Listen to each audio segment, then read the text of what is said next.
Halo semuanya, selamat datang di Comic Universe. Kali ini saya akan membahas manhwa baru yang berjudul Infected God. Seorang anak sedang berlari dari kejaran seekor monster yang sangat buas. Anak itu terus berlari menyelamatkan dirinya.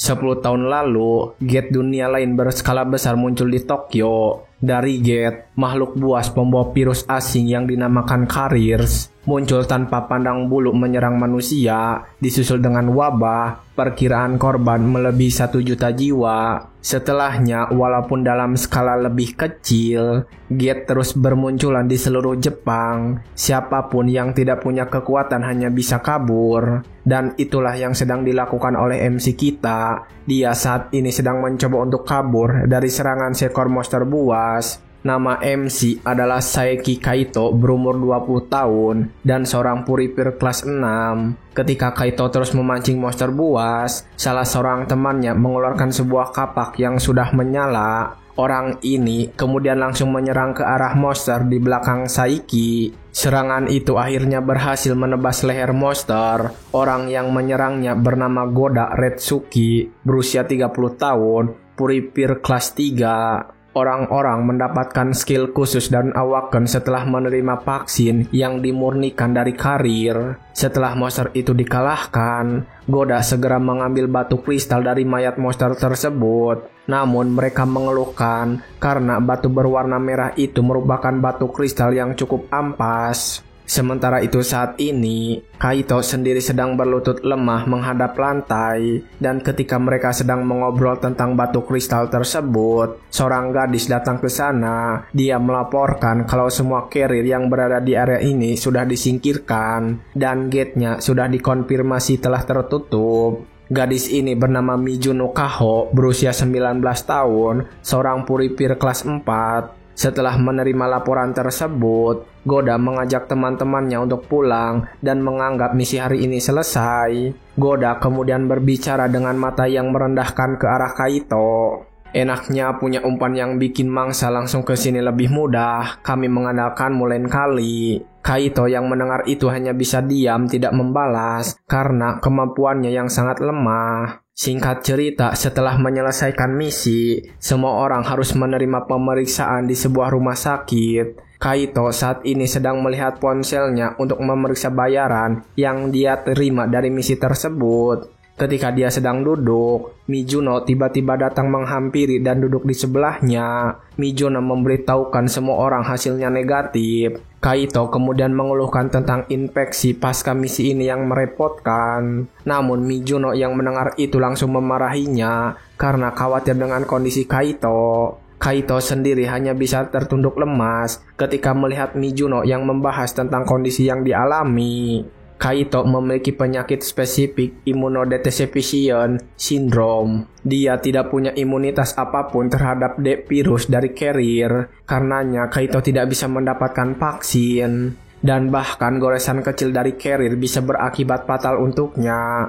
Selama ini belum ada kasus seperti yang dialami Kaito. Kaito kemudian mengatakan jika dia baik-baik saja dengan kondisinya saat ini, meskipun hanya dijadikan sebagai umpan. Mizuno yang mendengar itu merasa kalau Kaito terlalu baik meski terus dipermainkan oleh semua orang. Kaito kemudian menyuruh mereka untuk diam karena Kaito hanya ingin menjalani semuanya dengan damai dan ingin terus bekerja sebagai puripir. Namun tanpa diduga, ketika Kaito sedang membicarakan tentang keadaannya, Mizuno tiba-tiba langsung memegang tangannya dan berbicara dengan wajah yang berwarna merah. Mizuno percaya jika Kaito lambat laun akan diakui sebagai puripir sejati. Mizuno mengatakan kalau dia akan terus melindungi Kaito. Namun setelah mengatakan semua itu, Mizuno tiba-tiba sadar apa yang dia lakukan. Wajahnya langsung memerah. Dia kemudian langsung pergi berlari karena malu, karena tanpa sadar dia sudah membicarakan isi hatinya. Sementara saat ini Kaito menarik napas dan berharap semoga Mio tidak melihat kejadian tadi. Tetapi itu sudah terlambat. Mio saat ini sudah berada di pangkuannya dengan tiba-tiba. Gadis ini adalah Saiki Mio, adiknya Kaito, berusia 14 tahun. Mio kemudian langsung berdiri dan mengatakan kenapa kakaknya yang pemalu bisa bergaul dengan seorang perempuan yang berdada besar. Kaito kemudian menjawab jika mereka hanya rekanan saja. Kaito kemudian bertanya apakah kondisinya baik-baik saja. Mio tiba-tiba berlari dan mengatakan kalau dia sudah baik-baik saja. Namun ketika dia sedang berlari, Mio tiba-tiba berhenti batuk dengan keras. Kaito segera datang menghampiri dan bertanya tentang keadaan Mio. Namun Mio hanya tersenyum. Dia mengatakan jika dia bangga punya kakak yang seorang pahlawan. Kaito merasa terpukul ketika mendengar itu. Dia memeluk adiknya dan mengatakan jika akan segera menemukan obat untuknya. Mio seketika mengeluarkan air mata ketika mendengar perjuangan kakaknya itu. Mereka akhirnya segera berpisah dari sana karena perawat mengambil Mio. Ketika berpisah dengan adiknya, sebuah alarm berbunyi. Kaito melihat jam tangannya dan menyadari kalau sebuah gate lain terbuka. Tanpa berlama-lama, dia langsung menuju ke lokasi. Di depan gate itu, Goda bersama anggotanya sudah bersiap. Sementara Mijono sudah mengevakuasi anak-anak kecil dan orang tua bersama Kaito.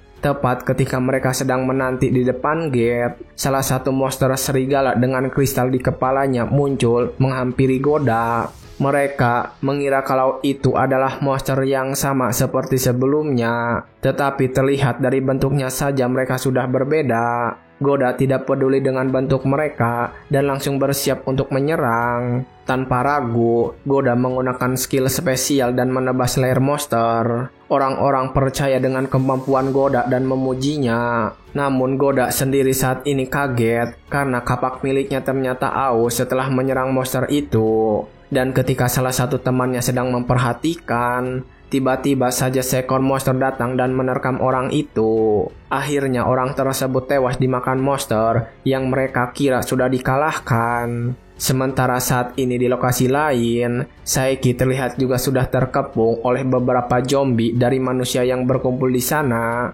Lalu kemudian sebuah gate misterius muncul di depan Kaito. Kaito kemudian melihat jam tangan yang dia pakai dan terkejut karena melihat indeks kontaminasi yang mencapai nilai 10.000 lebih. Kemudian dari gate itu tiba-tiba muncul sosok misterius. Sosok itu mengainkan sabitnya dan membunuh semua zombie yang sedang menangkap Kaito. Kaito tidak mengira kalau dia akan diselamatkan oleh sosok misterius. Sosok misterius itu kemudian berbicara kepada Kaito. Aku tidak pernah tertarik pada dunia manusia, namun tiba-tiba ada yang menarik minatku. Akan sia-sia membiarkanmu mati di sini. Kamu jadilah wadahku. Seorang gadis dengan rambut berwarna merah dan sabit hitam tiba-tiba saja memberikan sebuah tawaran untuk Kaito. Kaito kebingungan dengan tawaran dari gadis tersebut.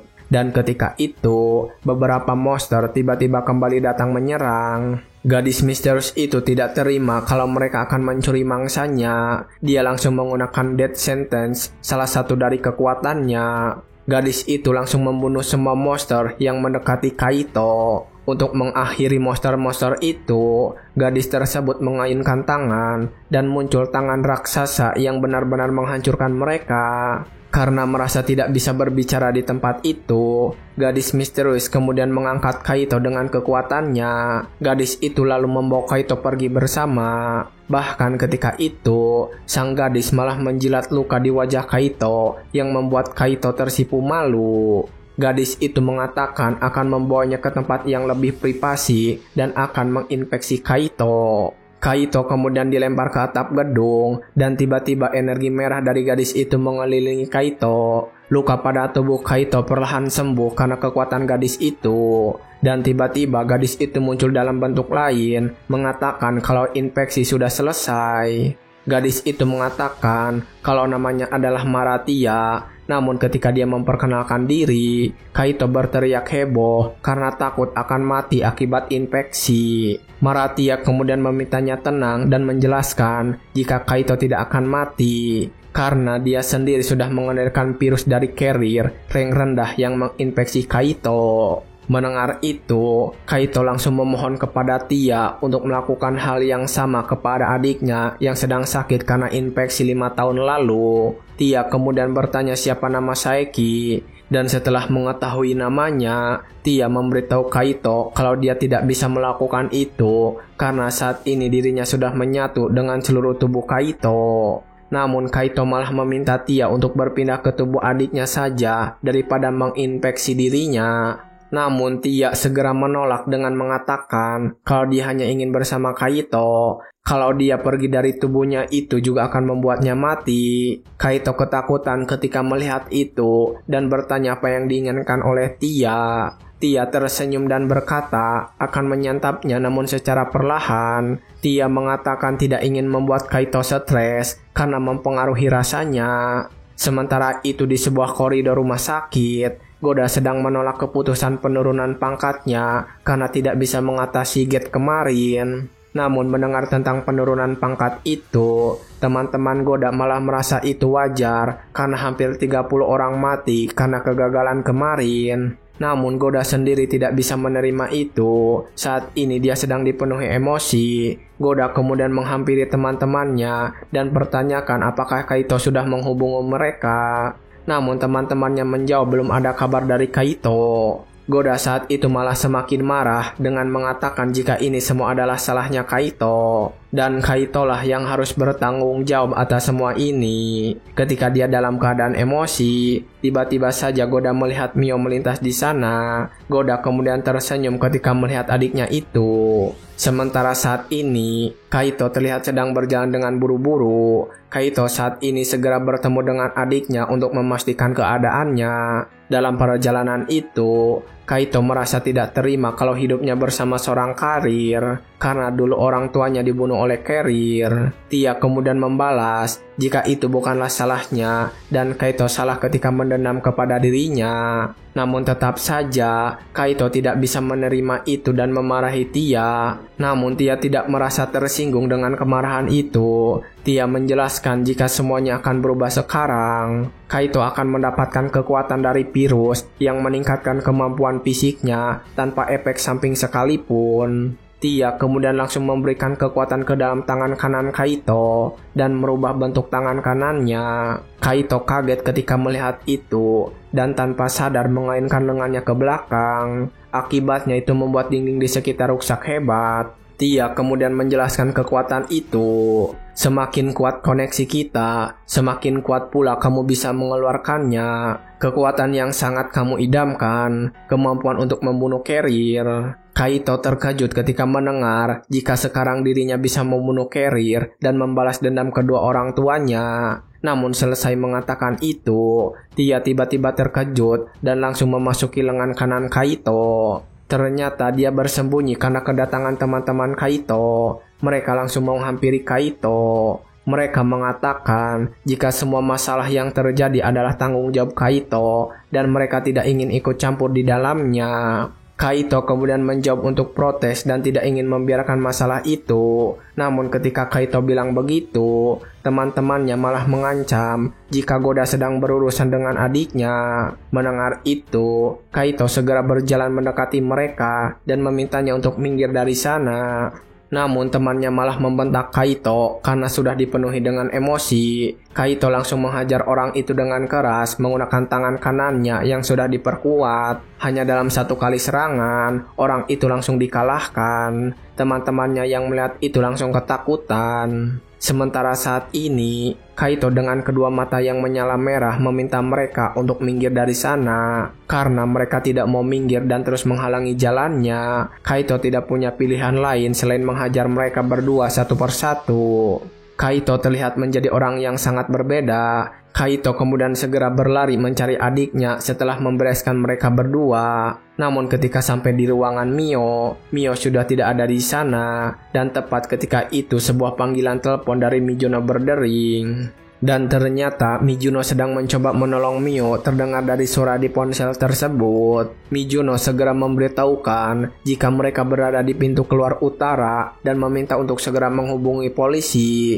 Tetapi panggilannya berakhir begitu saja. Saat ini, Mizuno sedang mencoba untuk menghentikan Goda dari membawa pergi Mio. Tetapi, Goda malah menyuruh Mizuno untuk diam dan bahkan menghajarnya tanpa ragu. Goda kemudian langsung melemparkan Mio ke dalam mobil miliknya. Goda berencana untuk membawa ke markas pusat dan mencoba untuk menjebak Kaito ketika sampai di sana. Tetapi ketika baru saja akan menghidupkan mobilnya, Kaito melompat dari lantai teratas dan menghancurkan mobil tersebut. Goda kaget ketika melihat sepasang mata berwarna merah. Kaito tidak menunggu lama dan langsung mencekik Goda lalu melemparkannya keluar dari sana. Sementara itu saat ini, Tia sedang bahagia karena melihat kemampuan fisik Kaito yang benar-benar melampaui fisik Pete biasa. Pete adalah orang yang terinfeksi oleh carrier dan sudah kehilangan kendali. Ketika Kaito sedang memperhatikan adiknya dan Mizuno yang tergeletak di parkiran, Goda sudah bangkit dan bersiap untuk menyerang. Tapi ketika melihat Goda, Kaito sadar jika dirinya sudah terinfeksi. Tia juga menambahkan jika Goda sudah akan menjadi Pete seutuhnya. Goda kemudian langsung melompat dan menyerang Kaito. Namun sayangnya Kaito terus berhasil menghindari serangan-serangan itu. Kaito kemudian bertanya apakah Goda benar-benar ingin membunuhnya. Goda dengan lantang mengatakan bahwa dia sudah benar-benar ingin membunuh Kaito. Kaito menangkap serangan yang datang dan bertanya apakah kesalahan yang dia lakukan sehingga Goda berbuat sampai segitunya. Goda kemudian menjawab jika menyiksanya dan membunuh Mio hanyalah untuk melampiaskan rasa stres yang Goda alami. Goda kemudian mengatakan jika yang membuat kakaknya hampir mati adalah Mio sendiri yang terus sakit-sakitan. Dan setelah mengatakan itu semua, Goda langsung menendang Kaito dengan sangat keras sampai terjatuh. Goda juga kemudian mencoba untuk membunuhnya dengan kapak miliknya.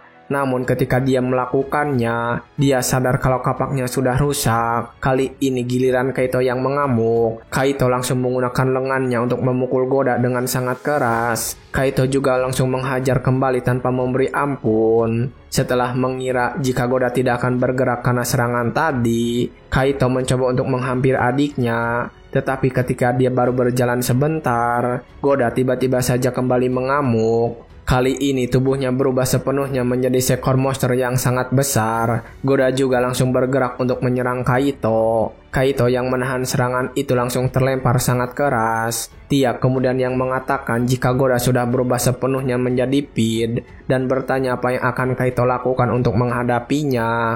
Namun ketika Goda mencoba untuk mendekati Mio, Kaito melepas kacamata. Kaito kemudian mencoba untuk mengeluarkan sabit di tangan kanannya.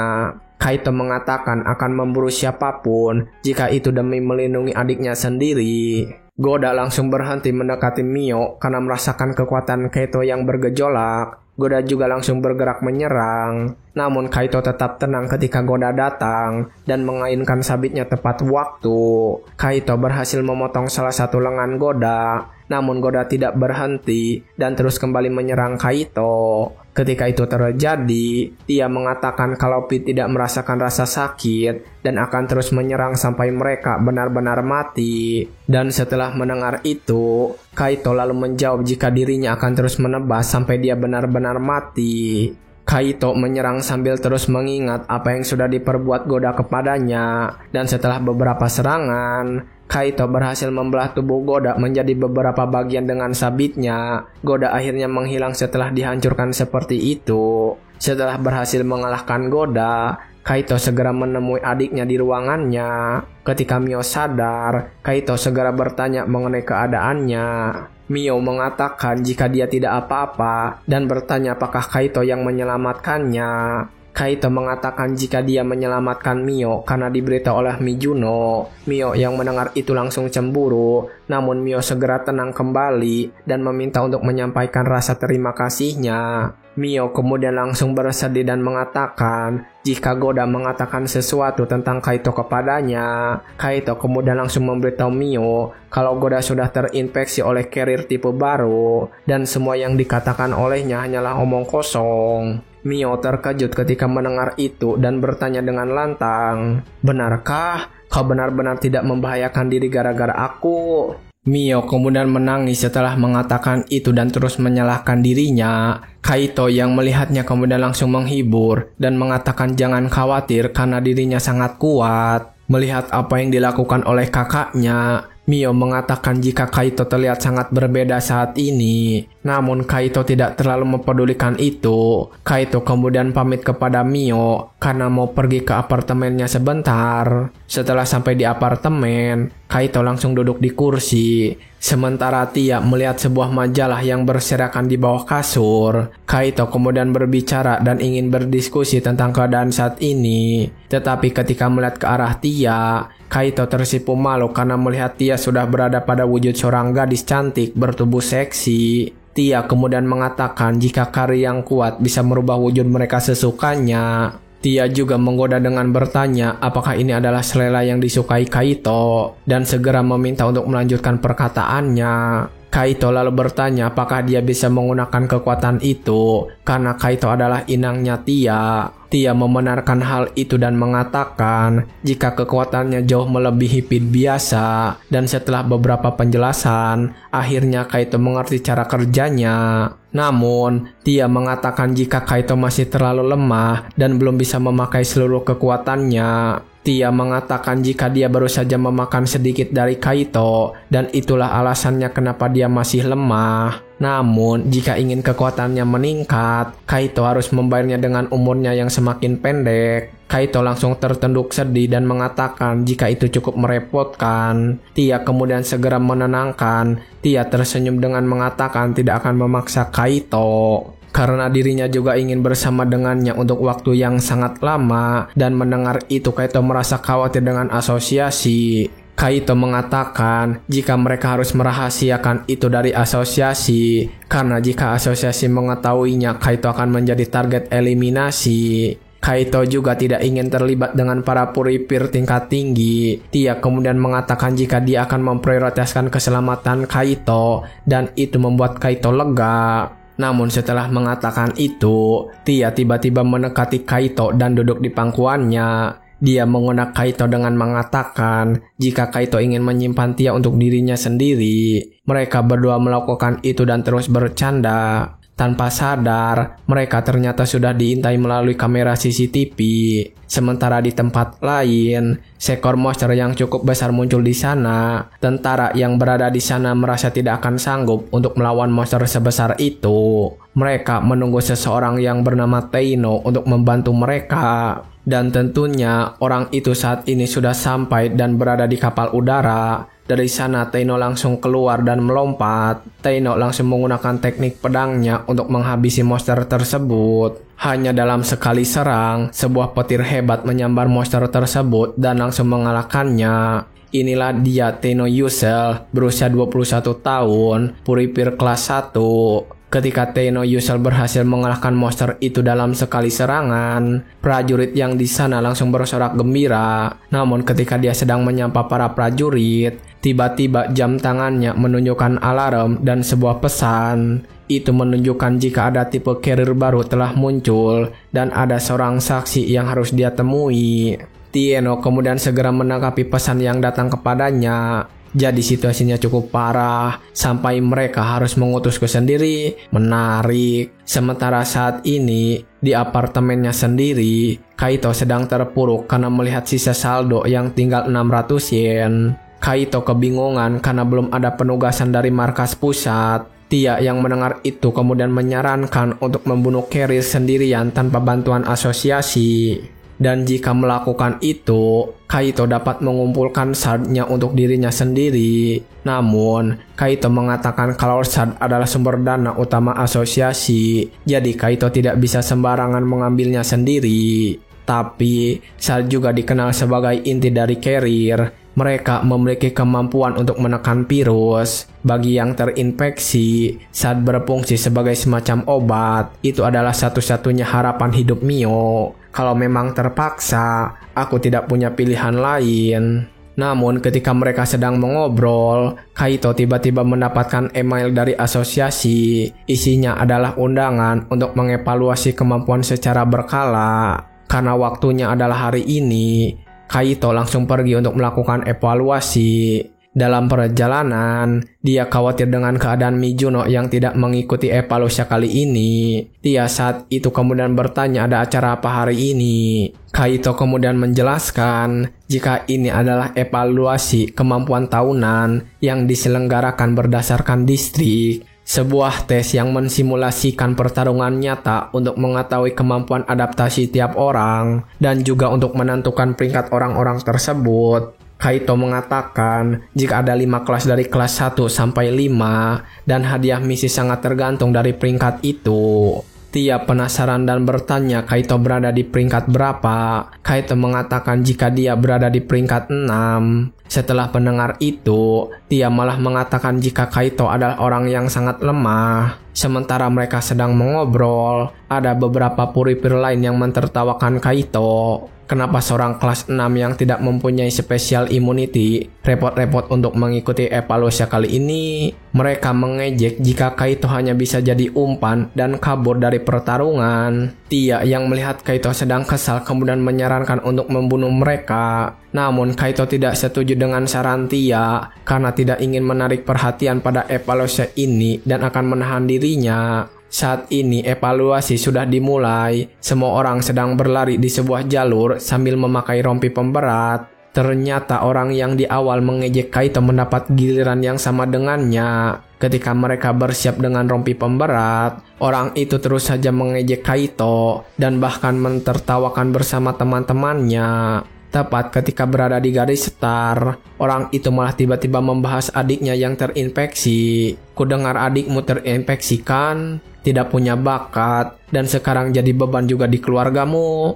Kalau dia memang tidak bisa bertahan hidup, bukankah lebih baik dia mati lebih cepat? Dengan begitu, dia tidak perlu menderita dan tidak merepotkan keluarganya. Kalau begitu, aku tunggu di garis akhir. Orang itu mengatakan hal tersebut dengan wajah yang sangat mengejek. Namun ketika pertandingan dimulai, Kaito langsung mengerahkan seluruh kekuatan. Kaito langsung melesat sangat cepat meninggalkan mereka semua. Kaito langsung melewati penghalang pertama dengan begitu mudah. Tia yang melihat itu kemudian bertanya, bukankah Kaito bilang kalau akan menahan diri? Kaito yang sudah disinggung dengan adiknya sudah sangat marah saat ini. Kemudian dia menjawab, perubahan rencana, aku akan meninggalkan semuanya dalam kekacauan. Ternyata ketika Kaito memulai tes, Tino Yusel berada di sana sambil memperhatikan dari jauh. Saat ini Kaito memimpin di setiap rintangan evaluasi, bahkan ketika melewati sungai yang begitu luas dengan hanya beberapa pijakan. Kaito berhasil melewatinya dengan sangat cepat dan melewati garis finish pertama kali. Orang yang pertama mengejeknya kemudian mengatakan jika Kaito curang dan mengatakan kalau rompinya adalah rompi palsu. Kaito yang mendengar itu kemudian melepas rompinya dan melemparkannya ke orang tersebut dan membuat orang itu terjatuh ke tanah. Kemudian saat ini di tes berikutnya, Kaito langsung memukul beban di rintangan itu dan berkat pukulan itu, rintangan tersebut hancur lebur. Bahkan ketika rintangan selanjutnya, Kaito berhasil membidik semua monster dengan cepat. Bahkan bola yang dia lemparkan tiba-tiba menghantam papan skor yang sangat keras. Papan skor itu tiba-tiba langsung runtuh dan jatuh ke dalam arena. Namun saat dia sedang beristirahat, sebuah serangan tiba-tiba mengincarnya. Kaito yang menyadarinya kemudian segera menangkap benda itu. Ternyata itu adalah pedang milik Tino Yusel. Dan ketika dia menangkapnya, Tino Yusel tiba-tiba saja berdiri di pedang tersebut sambil berbicara kepada Kaito. Kau benar-benar bisa bereaksi tepat waktu. Kaito segera melihat kepada siapa dia berbicara dan langsung menyadari jika dia adalah Tino Yusel. Orang-orang juga menjadi heboh dan bersorak ketika melihatnya. Tino Yusel tidak mempedulikan mereka dan kembali berbicara kepada Kaito. Saiki Kaito, kau menarik perhatianku. Ini adalah panggung khusus. Lawan aku. Setelah mengatakan itu, Tino Yusel kemudian langsung turun dari pedangnya dan mengambil pedang itu. Kaito yang melihatnya kemudian mencoba mengingat tentang siapa orang yang akan dihadapinya. Tino Yusel, salah satu dari hanya 7 di antara 10.000 puriper, kelas 1, memiliki kekebalan yang luar biasa dan konon mampu menembus gunung dengan satu serangan. dikenal sebagai pemegang rekor pemburuan carrier terbanyak, hulu ledak manusia, dan pria yang dicintai para dewa. Tino Yusel kemudian mengatakan jika dia sendiri yang akan mengevaluasi Kaito. Kaito yang mendengar itu kemudian menolak karena dia tidak mungkin melawan kelas 1 sepertinya. Mendengar penolakan dari Kaito, Tino Yusel langsung saja menancapkan pedang besarnya dan mengeluarkan sebuah belati kecil. Tino Yusel mengatakan dia akan bertarung dengan belati tersebut. Tino Yusel tidak ingin membahayakan seorang kelas 6. Namun ketika melihat Tino Yusel yang hanya menggunakan belati, dia merasa sangat direndahkan. Kaito mencoba memberi penjelasan jika Tino Yusel menggunakan semua kekuatannya itu akan menjadi pertandingan yang tidak adil. Dan tepat ketika itu, Tino Yusel kemudian langsung mengeluarkan auranya saat ingin memulai pertarungan. Dalam sekejap, Kaito merasakan tekanan yang sangat berat. Tino Yusel kemudian bertanya tentang tatapan yang mengerikan. "Ada apa? Kamu mau bertarung tanpa senjata?" Ketika ditanya seperti itu, Kaito kemudian langsung mengambil sebuah pedang yang berada di dekatnya untuk melawan balik. Tino Yusel juga mengatakan jika dia akan memulai serangannya setelah melihat mengambil pedang. Ketika mereka mulai bertarung, peri-peri yang lain segera menghindar dari sana karena takut akan terkena dampak. Kaito kemudian segera menghindari serangan itu dan mencoba menjaga jarak. Namun Tino Yusel berhasil mengejar dengan cepat. Bahkan kali ini, dia berhasil menghancurkan pedang yang dipakai oleh Kaito. Kaito tidak berhenti begitu saja dan mengambil senjata yang lain. Dia juga langsung memasang kuda-kuda dan bersiap untuk serangan berikut. Namun kali ini, karena melihat Kaito yang bisa bertahan dari serangan awal, Tino Yusel langsung melancarkan serangan bertubi-tubi dengan cepat. Ketika dalam pertarungan itu, Kaito bertanya apa maksudnya dengan semua ini dan meminta untuk berbicara baik-baik. Tino Yusel yang sangat bersemangat kemudian mengatakan jika dirinya hanya tertarik kepada Kaito dan mengatakan jika untuk mengerti seseorang mereka harus saling beradu pedang. Merasa sedikit kewalahan, Kaito yang kesal mendengar jawaban itu mencoba untuk menyerang Tino Yusel. Tetapi serangan itu berhasil ditangkap dengan mudah hanya menggunakan jari Tino Yusel. Dia kembali menghancurkan pedang milik Kaito. Kaito lalu segera menghindari dari sana dan menjaga jarak. Dan ketika itu, Kaito merasakan jika kekuatannya berbeda jauh ketika dia melawan Goda. Kaito kemudian mengambil sebuah papan skor yang begitu berat dan mencoba untuk memukul Tino. Namun ternyata Tino berhasil menahan beban yang sangat berat itu hanya dengan sebelah tangan. Ketika melihat itu, Kaito langsung menyadari perbedaan kekuatan dengan kelas 1 sangatlah besar. Sementara Tino langsung mengeluarkan energi petir di sekujur tubuh. Tino juga tiba-tiba berteriak kepada Kaito, "Sampai kapan kamu akan menahan diri, ha?" Tino kemudian menghilang setelah mengatakan itu dan tiba-tiba berada di pinggir Kaito sambil berbisik kepadanya, "Saat kau mengalahkan Goda kelas 4, kau jauh lebih kuat dari ini. Jika kau menolak untuk mengungkapkan kekuatanmu yang sebenarnya, aku tidak punya pilihan lain selain melaporkanmu sebagai ancaman potensial bagi asosiasi." Kaito langsung menjadi panik ketika mendengar itu dan menjawab jika dia memiliki alasan untuk menyembunyikannya. Tino kemudian bertanya apa alasan Kaito menjadi seorang puripir. Kaito kemudian menjelaskan dia melakukan itu untuk mengobati adiknya yang terinfeksi. Kaito akan melakukan apapun, bahkan mempertahankan nyawanya untuk melindungi adiknya.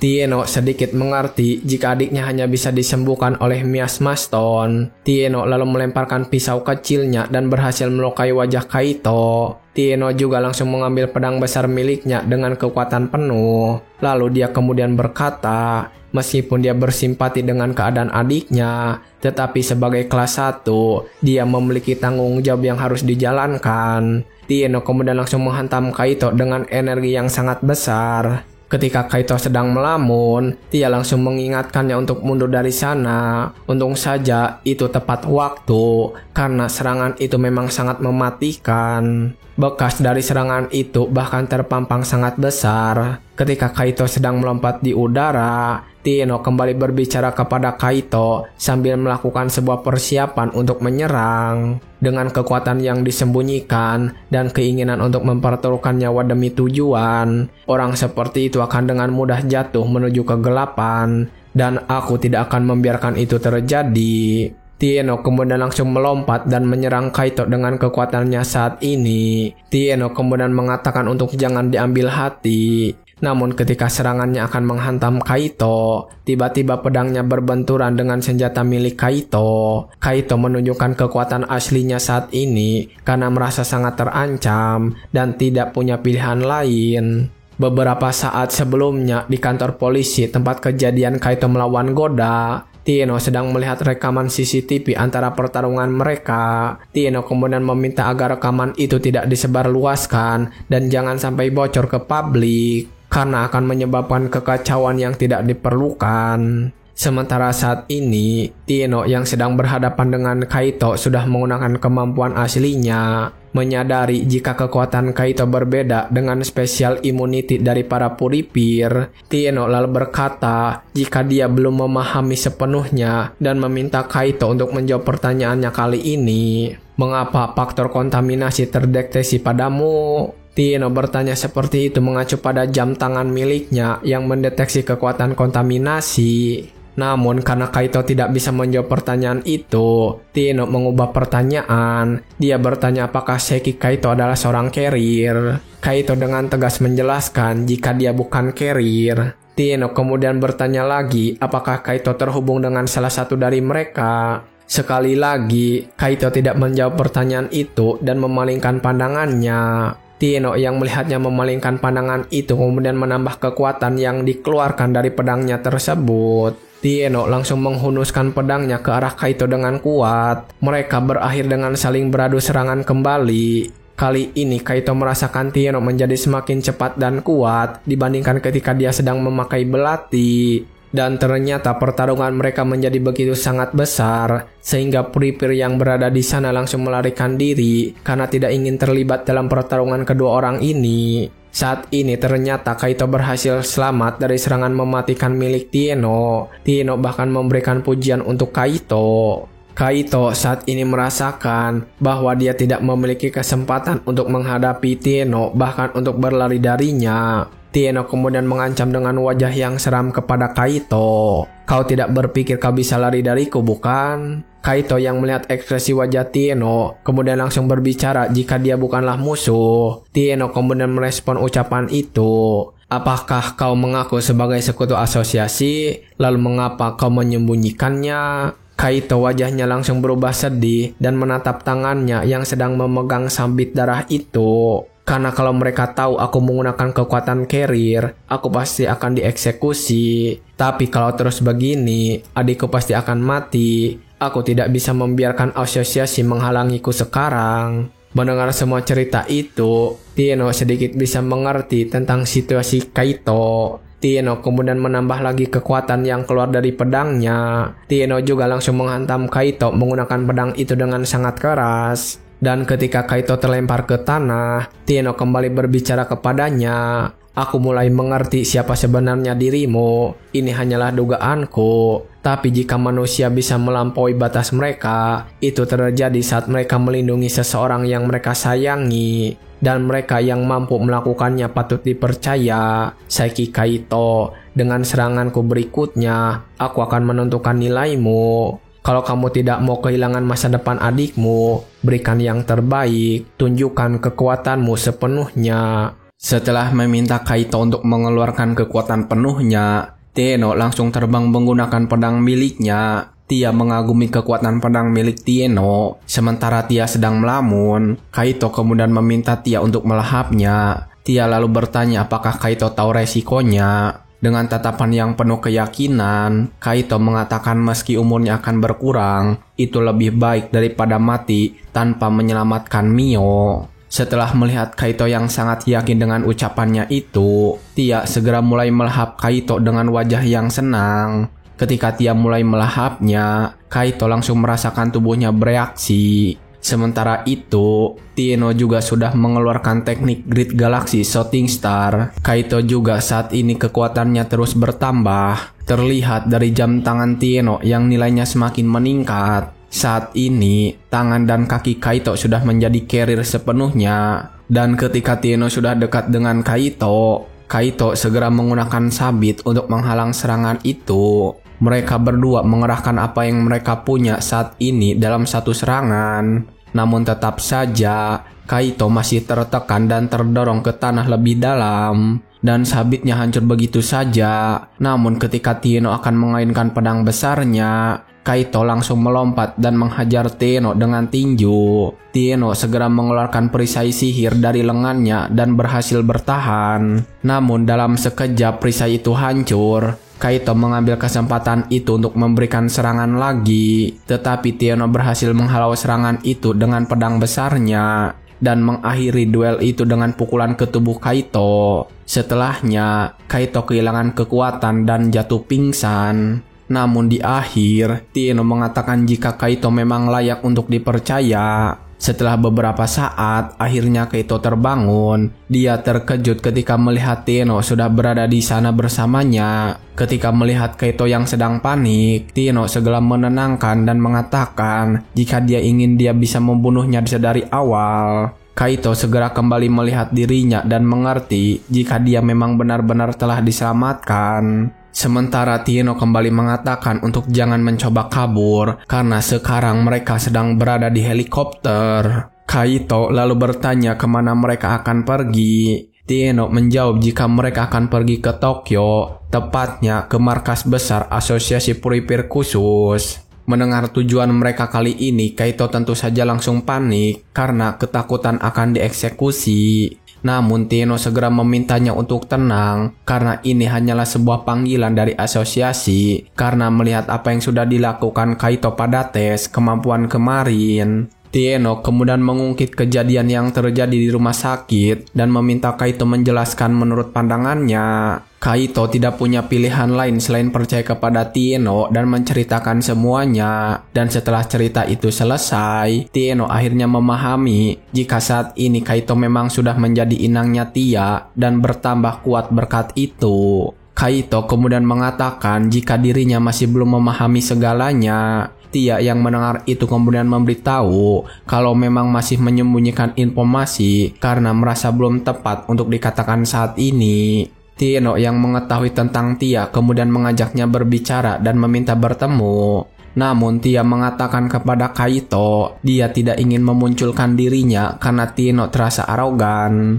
Kaito kemudian mengatakan kepada Tio kalau Tia merasa malu untuk bertemu karena dirinya terlalu tampan. Tino langsung menanggapi pujian itu dan mengagungkan dirinya. Sementara Kaito saat ini mengatakan jika dirinya masih merasa cemas karena akan menuju kantor pusat asosiasi.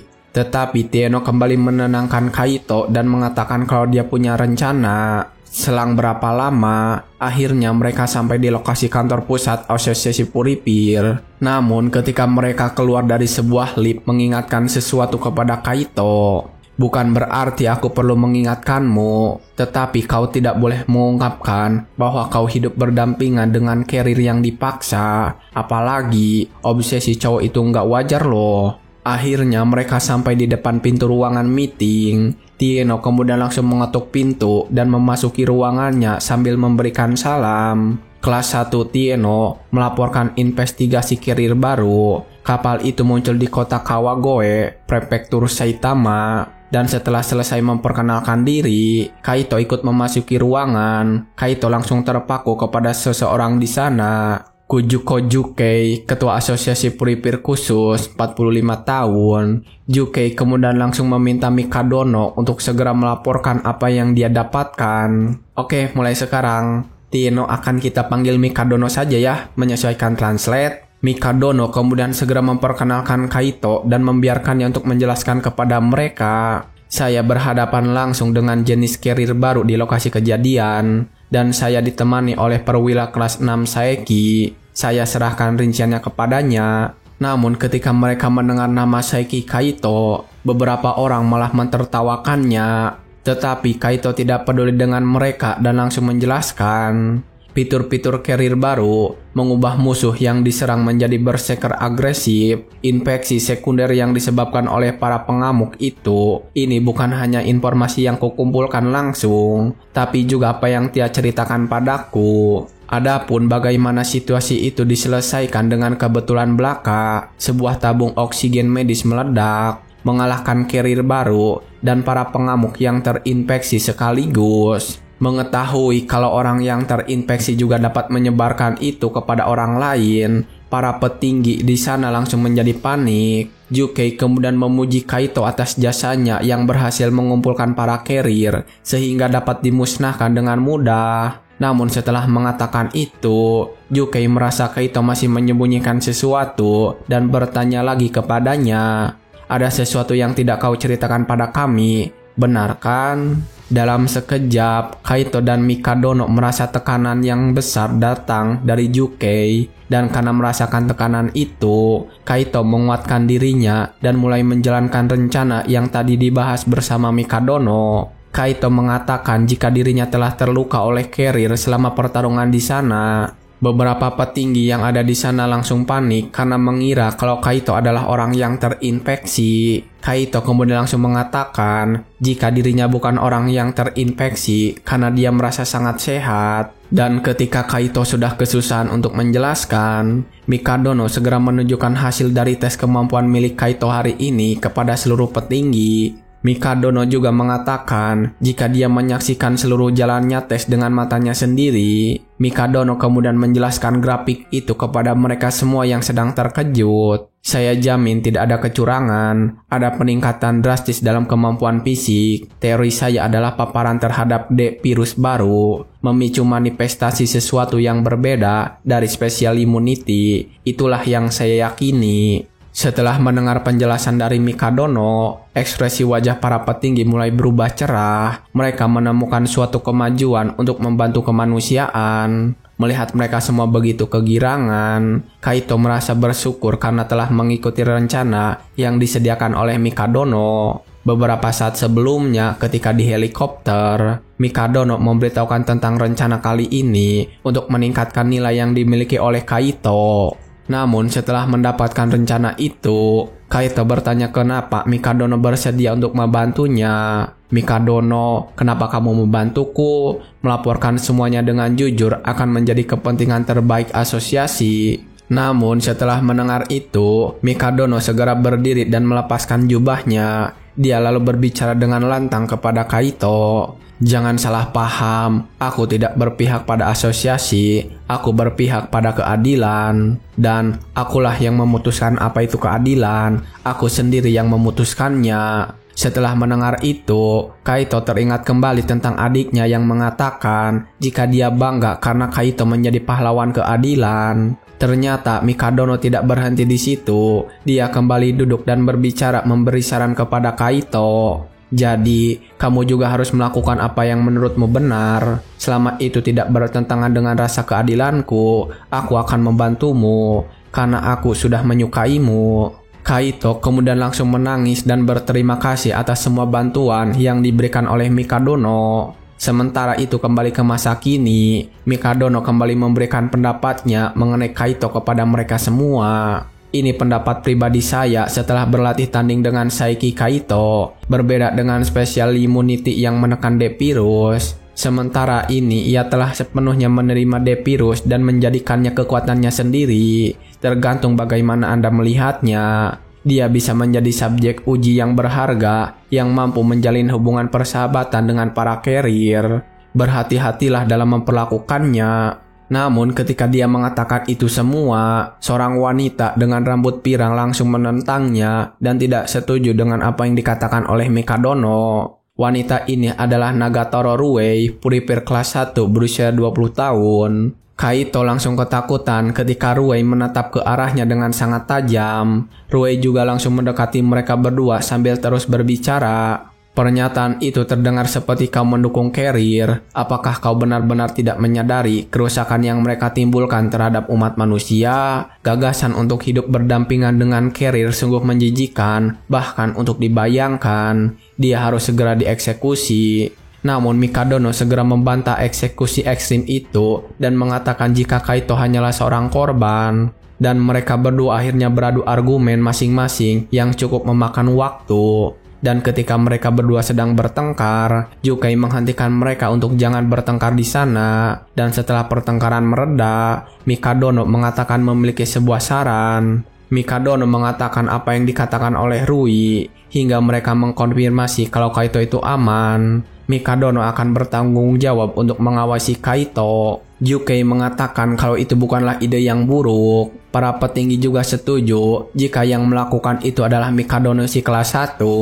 Kaito sangat terkejut ketika melihat pengaruh yang bisa diberikan oleh Mikadono kepada semua orang. Namun sekali lagi, Ruei mengajukan sebuah keberatan atas keputusan itu. Ruei mengatakan jika Mikadono terlihat memiliki hubungan yang dekat dengan Kaito dan meragukan jika Mikadono tidak akan bisa mengambil keputusan yang benar ketika itu sangat berbahaya. Yukai kemudian bertanya apakah ada saran dari dirinya. Ruei dengan tegas mengatakan jika dirinya lah yang akan bertugas untuk mengawasi Kaito sepenuhnya. Dan akhirnya keputusan itu pun diterima. Saiki Kaito akan berada di bawah pengawasan Nagatoro Ruei mulai dari sekarang. Ketika mereka sudah berada di luar ruangan, Kaito mengatakan belum pernah melihat Nagatoro Ruei. Kaito bertanya orang seperti apa Nagatoro Ruei itu kepada Mikadono. Mikadono kemudian menjawab dengan ringkas. Sederhananya, dia adalah Carrier Killer. Setelah obrolan mereka berdua, Kaito langsung mengikuti Ruei untuk bertemu dengan anggota timnya. Dan ketika mereka sedang berdua, Ruei tiba-tiba meminta maaf kepadanya. Maaf juga, aku kurang bijaksana. Tadi aku bereaksi berlebihan terhadap kata-kata Yusei Mikadono yang sok jagoan dan mengatakan sesuatu yang kasar. Aku tidak menyimpan dendam pribadi apapun terhadapmu. Kaito merasa lega ketika mendengar itu. Namun sekali lagi, Ruei mengatakan untuk berhati-hati dengan hubungan dirinya bersama Carrier. Setelah mengatakan itu, Ruei langsung mengajak Kaito untuk bertemu dengan anggota timnya sekaligus mengadakan meeting untuk misi baru. Kaito kemudian membayangkan bagaimana tim yang berada di bawah Ruei itu. Dan ketika dia memasuki ruangan, beberapa orang terlihat sedang memiliki kesibukan masing-masing di ruangan itu. Mereka ada 4 orang. Yang pertama adalah seorang gadis bernama Yagi Aya, Puripir kelas 3, berusia 18 tahun. Kemudian ada Natsumei Suhei, Puripir kelas 3, berusia 19 tahun. Lalu ada pria berkacamata, Sauma Rihito, Puripir kelas 3, berusia 22 tahun. Dan yang terakhir ada Hattori Seiya, Puripir kelas 3, berusia 22 tahun. Mereka semua mengatakan jika Kaito yang hanya seorang kelas 6 tidak akan berguna bagi mereka dan hanya akan menjadi beban. Tia yang melihat mereka merendahkan Kaito menjadi marah dan mengatakan mari bunuh mereka semua. Kaito yang mendengar itu kemudian langsung saja berteriak dan mengatakan tidak. Teriakan yang keras dengan tiba-tiba itu langsung membuat semua orang memperhatikannya. Namun ketika mereka sedang menganggap Kaito seperti itu, Ruei lalu berbicara tentang kejadian sebelumnya di ruang rapat para petinggi.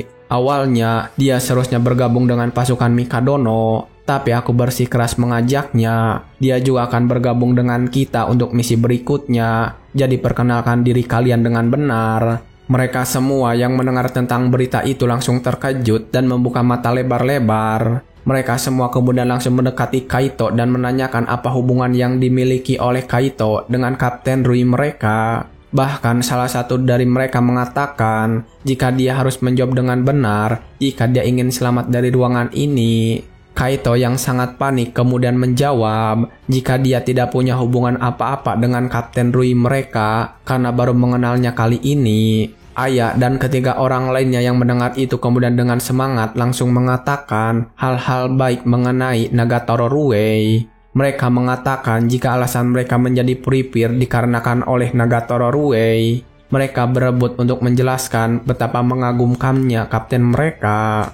Namun Aya segera mengeluarkan ponsel dan menunjukkan tingkah lucu yang dimiliki oleh kapten mereka. Video itu berisikan tentang Rue yang sedang berbicara dengan seekor kucing dengan wajah yang memerah. Anggota timnya juga terlihat sangat bahagia ketika melihat video tersebut. Namun ketika mereka sedang menonton, Rui yang menyadari itu langsung menusuk ponsel ayah dengan pedangnya. Itu bahkan meluncur ke tembok tepat di sebelah Kaito. Mereka semua langsung berhenti dan menatap Rui yang terlihat marah terlihat malu. Anggota timnya yang melihat kapten mereka marah langsung meminta maaf. Namun ketika keributan itu terjadi, seorang pria tua bernama Hatakeyama Toraomi, wakil Kapten Rui, meminta mereka untuk tidak bercanda saat ini dan segera bergerak menyelesaikan misi mereka. Singkat cerita, mereka semua telah pergi dari kantor dan sekarang berada di sebuah hutan. Rui bersama Toraomi memimpin pasukannya. Sambil terus berjalan, seseorang menjelaskan tentang area yang sedang mereka kunjungi ini. Area tersebut memiliki tingkat kontaminasi sekitar 5.000. Ini adalah ancaman berskala sedang. Pasukan lain telah mencoba melakukan penyisiran, tetapi pasukan carrier bersikap sangat berhati-hati dan membuat mereka sulit untuk ditemukan. Sementara wakil kapten mereka merasakan hal buruk tentang misi kali ini karena tidak biasanya carrier bertingkah seperti yang dibicarakan. Ketika mereka sedang membicarakan hal tersebut, Kaito mencoba memperkenalkan dirinya kepada mereka semua. Namun baru saja memperkenalkan diri, wakil kapten tiba-tiba saja mengancam Kaito. Asal kau tahu, aku akan melakukan pekerjaanku, tapi jangan berharap lebih dariku. Apalagi kalau kau ikut campur urusan pribadiku, aku akan membunuhmu. Kaito langsung merasa ketakutan ketika mendengar ancaman dari orang yang lebih kuat darinya. Sementara itu Suhei menanyakan apa rencana yang dimiliki mereka untuk menghadapi carrier yang tidak menunjukkan diri mereka.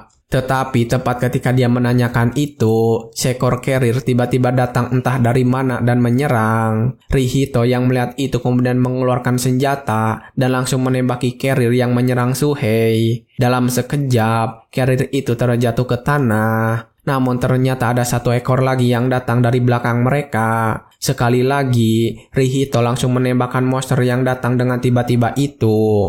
Tetapi monster yang kedua ini ternyata tidak langsung kalah. Dia kembali bangkit dan menyerang mereka. Tanpa disadari, monster pertama yang dikira telah kalah masih bisa bergerak. Monster itu langsung menangkap kaki Rihito dan menggenggamnya dengan erat. Ketika Rihito sedang dalam keadaan terjepit begitu, ayah mengingatkan tentang monster baru yang sedang melompat di atasnya. Mereka semua menjadi sangat panik ketika melihat salah satu dari mereka akan dikalahkan. Namun Kaito mulai ikut membantu kali ini. Dia menginjak bahu Suhei dan langsung melompat untuk melawan monster baru. Kaito mengepalkan kedua tangannya dan langsung menghantam monster itu menuju monster yang sedang memegangi kaki Rihito. Dalam satu kali serangan, Kaito berhasil membunuh mereka berdua dan itu membuat semua orang terkejut. Ternyata monster-monster itu tidak berhenti berdatangan. Kali ini muncul lagi monster berwarna merah yang melompat menyerang Seiya. Kaito yang melihatnya langsung saja menatap monster itu dengan matanya yang merah karena merasakan kekuatan yang dimiliki oleh Tia dari dalam tubuh Kaito. Monster-monster itu langsung berhenti dan terjatuh. Ketika monster itu terkejut dengan kekuatan Tia, Kaito segera mengambil mayat monster dan melemparkannya kepada mereka berdua. Dalam sekali serangan, Kaito berhasil mengalahkan dua monster sekaligus. Karena para monster itu sudah dilumpuhkan, Rihito dan Seiya langsung membunuh monster-monster tersebut. Setelah melihat kekuatan yang ditunjukkan oleh Kaito, keempat orang itu yang di kantor merendahkan Kaito menjadi menyesali perbuatan yang mereka lakukan tadi. Setelah semua monster dibereskan, Toraomi memuji sedikit apa yang dilakukan oleh Kaito barusan. Dia kemudian bertanya kepada Seiya apakah ada yang salah dengan special immunity-nya. Seiya lalu menjawab kalau semuanya baik-baik saja. Toraomi kemudian menyimpulkan jika carrier yang mereka hadapi adalah jenis lama dan bukan yang terbaru. Bahkan monster-monster yang ada di sana juga bertipe sama seperti sebelumnya. Salah satu dari mereka kemudian bertanya, bukankah seharusnya para monster ini sangat sulit untuk ditemukan? Tia yang mendengar itu kemudian mengatakan jika semua ini adalah perbuatannya dan mereka terpancing karena mencium aroma Kaito. Saat ini, mereka sedang dikelilingi oleh banyak monster yang mengepung mereka. Kaito tidak masalah dengan carrier tipe lama, namun Kaito sendiri merasakan ada sesuatu yang salah dalam keadaan ini. Dan tanpa mereka sadari, di bawah tanah sudah bersemayam seekor monster yang memiliki kekuatan misterius. Sementara itu saat ini, monster yang sudah berkumpul langsung menyerang mereka secara bersamaan. Kaito kali ini kembali menunjukkan kekuatannya yang luar biasa. Dia mampu menendang seekor monster sampai terpental cukup jauh. Mereka berempat akhirnya mengakui kekuatannya. Mereka bertanya-tanya apakah ini memang kekuatan dari seorang kelas 6. Bahkan Seiya mengira jika kekuatannya setara dengan kapten mereka. Namun ketika mereka sedang berdebat tentang itu, sekumpulan monster menyerbu mereka semua. Untungnya, Rui segera datang dan menebas sekelompok monster itu. Rui juga langsung mengingatkan mereka jika saat ini mereka sedang berada di wilayah musuh. Jadi dia memintanya untuk tetap fokus. Namun ketika Rui mengatakan itu dan mengalahkan mereka semua, Aya langsung bersorak dengan mengatakan jika kapten mereka adalah yang terkuat. Setelah beberapa saat, akhirnya mereka berhasil mengalahkan semua monster. Jumlah yang mereka kalahkan adalah 20 ekor. Namun mengingat tentang monster yang mereka kalahkan berada pada level kontaminasi dengan nilai 100, jika mereka menjumlahkannya, harusnya masih ada sekitar 3000 level kontaminasi yang belum muncul. Kaito kemudian bertanya kepada Tia mengenai pendapatnya tentang hal ini. Tia langsung saja memberitahu, "Oh, mereka benar-benar di sini. Ada sesuatu yang kuat bersembunyi di sana. Satu lagi sedang mengintai." Namun mengingat jumlahnya 1, Kaito tiba-tiba teringat dengan apa yang dikatakan Goda dulu. Kalau rekor terbesar adalah monster dengan level kontaminasi 1800. Namun kali ini dia menghadapi monster dengan level kontaminasi 3000. Itu membuat wajahnya pucat. Dan ketika dia sedang memikirkan itu, tanah di bawah Aya tiba-tiba retak. Kaito yang melihatnya kemudian langsung saja menyelamatkan Aya. Bertepatan dengan itu, tanahnya meledak. Lalu muncullah seekor monster seperti sebuah tanaman kantung semar. Tanaman itu memiliki kepala di ujung sulur. Namun ketika Kaito menyelamatkan Aya, Rihito yang tengah tanpa penjagaan berhasil ditangkap oleh kepala monster yang lain. Rihito langsung dilahap bulat-bulat oleh monster tersebut. Ketika semua orang sedang panik, Tia malah menjadi yang tertawa sendirian. Hahaha, ditelan utuh. Gila sih. Mungkin yang bikin lumar di hati dan menikmati rasanya melihat teman mereka yang ditelan begitu saja. Suhei dan Seiya menjadi kesal dan segera memukuli menyerang monster itu. Mereka mengamuk sejadi-jadinya berusaha untuk menyelamatkan temannya yang sedang ditelan. Tetapi ketika mereka berhasil melukainya, monster tersebut tiba-tiba saja menyembuhkan diri sendiri. Wakil kapten mereka menyadari jika monster ini adalah tipe terbaru dan menyuruh mereka berdua untuk mundur. Rui sendiri segera maju untuk melawan monster itu dan membiarkan anak buahnya untuk pergi dari sana. Rui berhasil memotong sulur-sulur yang terlihat olehnya. Dengan cepat dia menghabisi mereka satu persatu. Kaito terkejut ketika melihat semua itu. Tunggu, kerusakannya tidak hilang. Tia kemudian langsung menjelaskan apa yang terjadi di hadapan mereka. Memang, tapi cahaya yang memancar di sekitar senjatanya, kekebalan khusus, begitu padatnya sehingga pembatalan tidak dapat mengimbanginya. Wakil kapten kemudian menyadari jika tubuh aslinya berada di dalam tanah. Dia dengan segera menghancurkan tanah di bawahnya menggunakan senjatanya. Ketika terbentuk sebuah lubang, muncullah sepasang mata yang bercahaya dan energi gelap di sekitar. Kemudian monster itu kembali mengeluarkan sulurnya untuk menangkap Kaito yang sedang menyelamatkan Aya.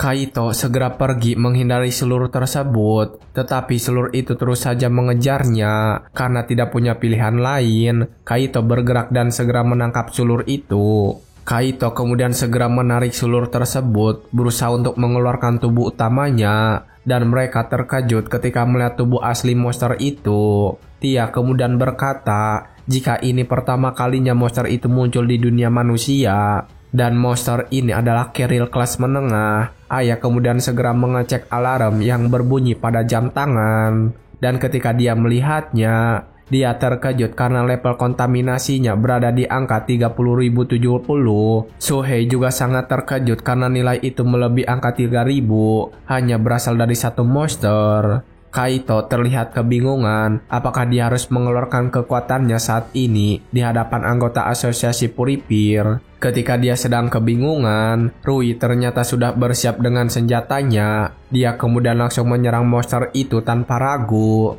Tetapi ketika dia sudah berada di dekat monster tersebut, tiba-tiba saja muncul sesosok wajah Rihito dan wajah itu memanggil nama Rui yang membuat Rui menjadi ragu untuk menyerang.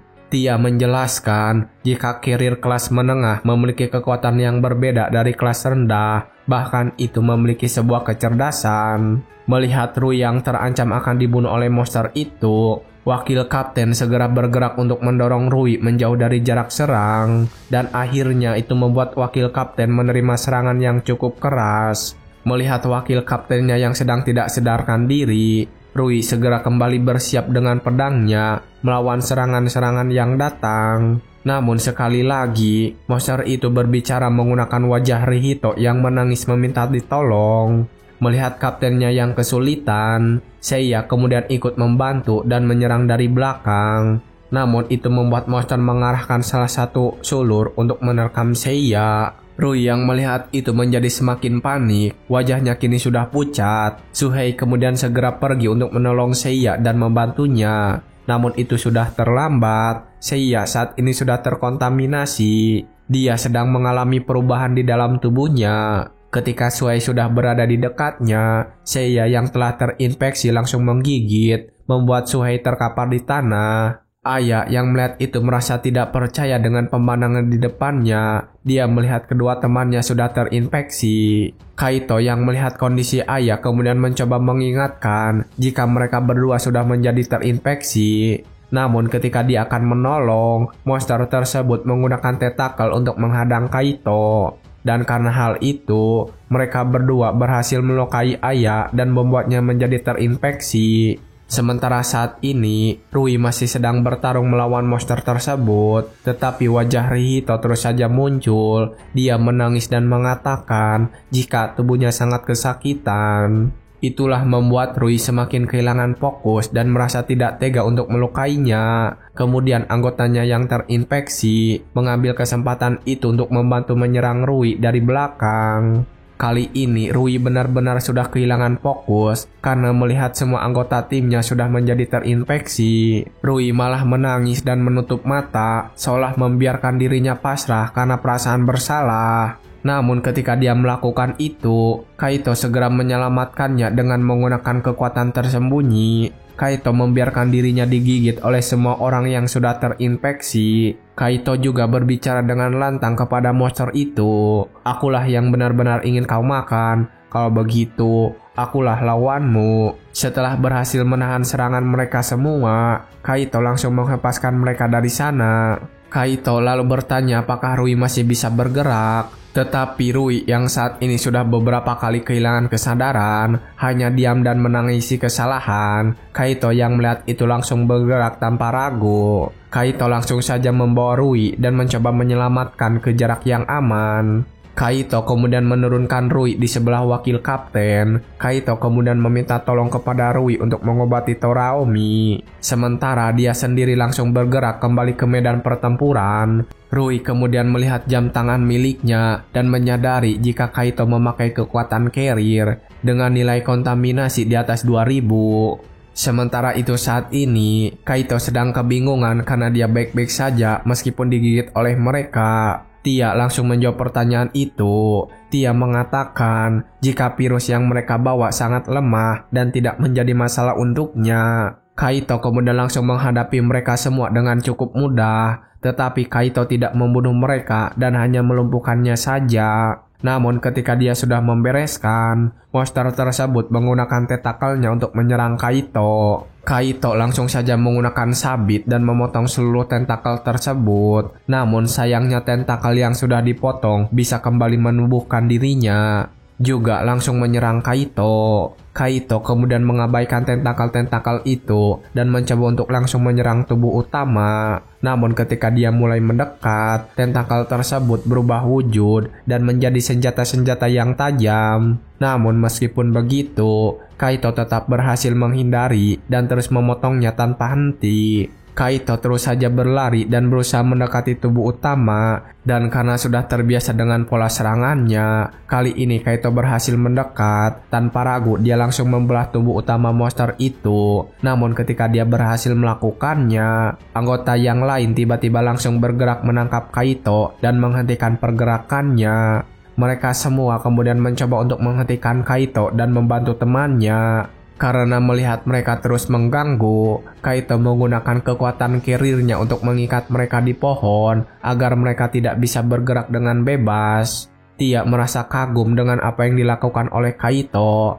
karena meskipun kekuatan itu dilepaskan, kekuatannya tetap dalam bentuk senjata. Dia kemudian bertanya mengapa Kaito mencoba untuk menghentikan mereka. Padahal kalau mereka sudah menjadi feeder yang terinfeksi, tidak ada cara untuk mengembalikan mereka. Namun ketika dia terus saja membicarakan tentang masalah itu, Kaito tiba-tiba saja membentaknya dengan mengatakan karena dia sudah mengetahui hal itu.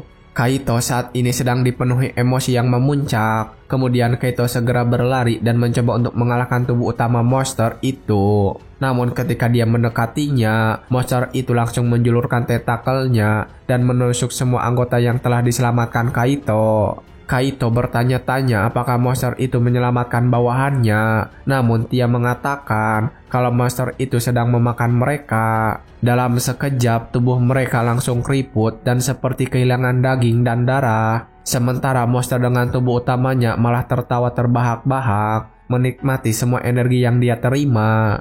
Kaito kemudian bertanya kepada Tia, bukankah Pider adalah rekan dari Carrier? Tia malah tertawa ketika mendengar pertanyaan itu. Dia kemudian memberitahu Kaito kebenarannya. Teman, sama sekali tidak dekat. Carrier menyerang manusia untuk memperbanyak virusnya. Carrier kelas bawah bodoh, jadi mereka melewatkan bagian infeksi dan langsung memakannya. Tapi itu tidak benar-benar memulihkan segala, karena virus hanya bisa berkembang biak di dalam sel hidup. Bagi Carrier, feeder ini penuh virus dan sangat bergizi. Terutama bagi mereka feeders, mereka menyerang manusia lain dan menciptakan lebih banyak lagi feeders. Makanan berkembang biak dengan sendirinya, itulah efisien. Meningkatkan produksi pangan, manusia juga melakukannya. Setelah mendengar semua cerita itu, Kaito merasa hatinya sakit dan mengatakan kepada Tia untuk jangan macam-macam dengannya, karena tidak ada yang bagus dari semua hal itu.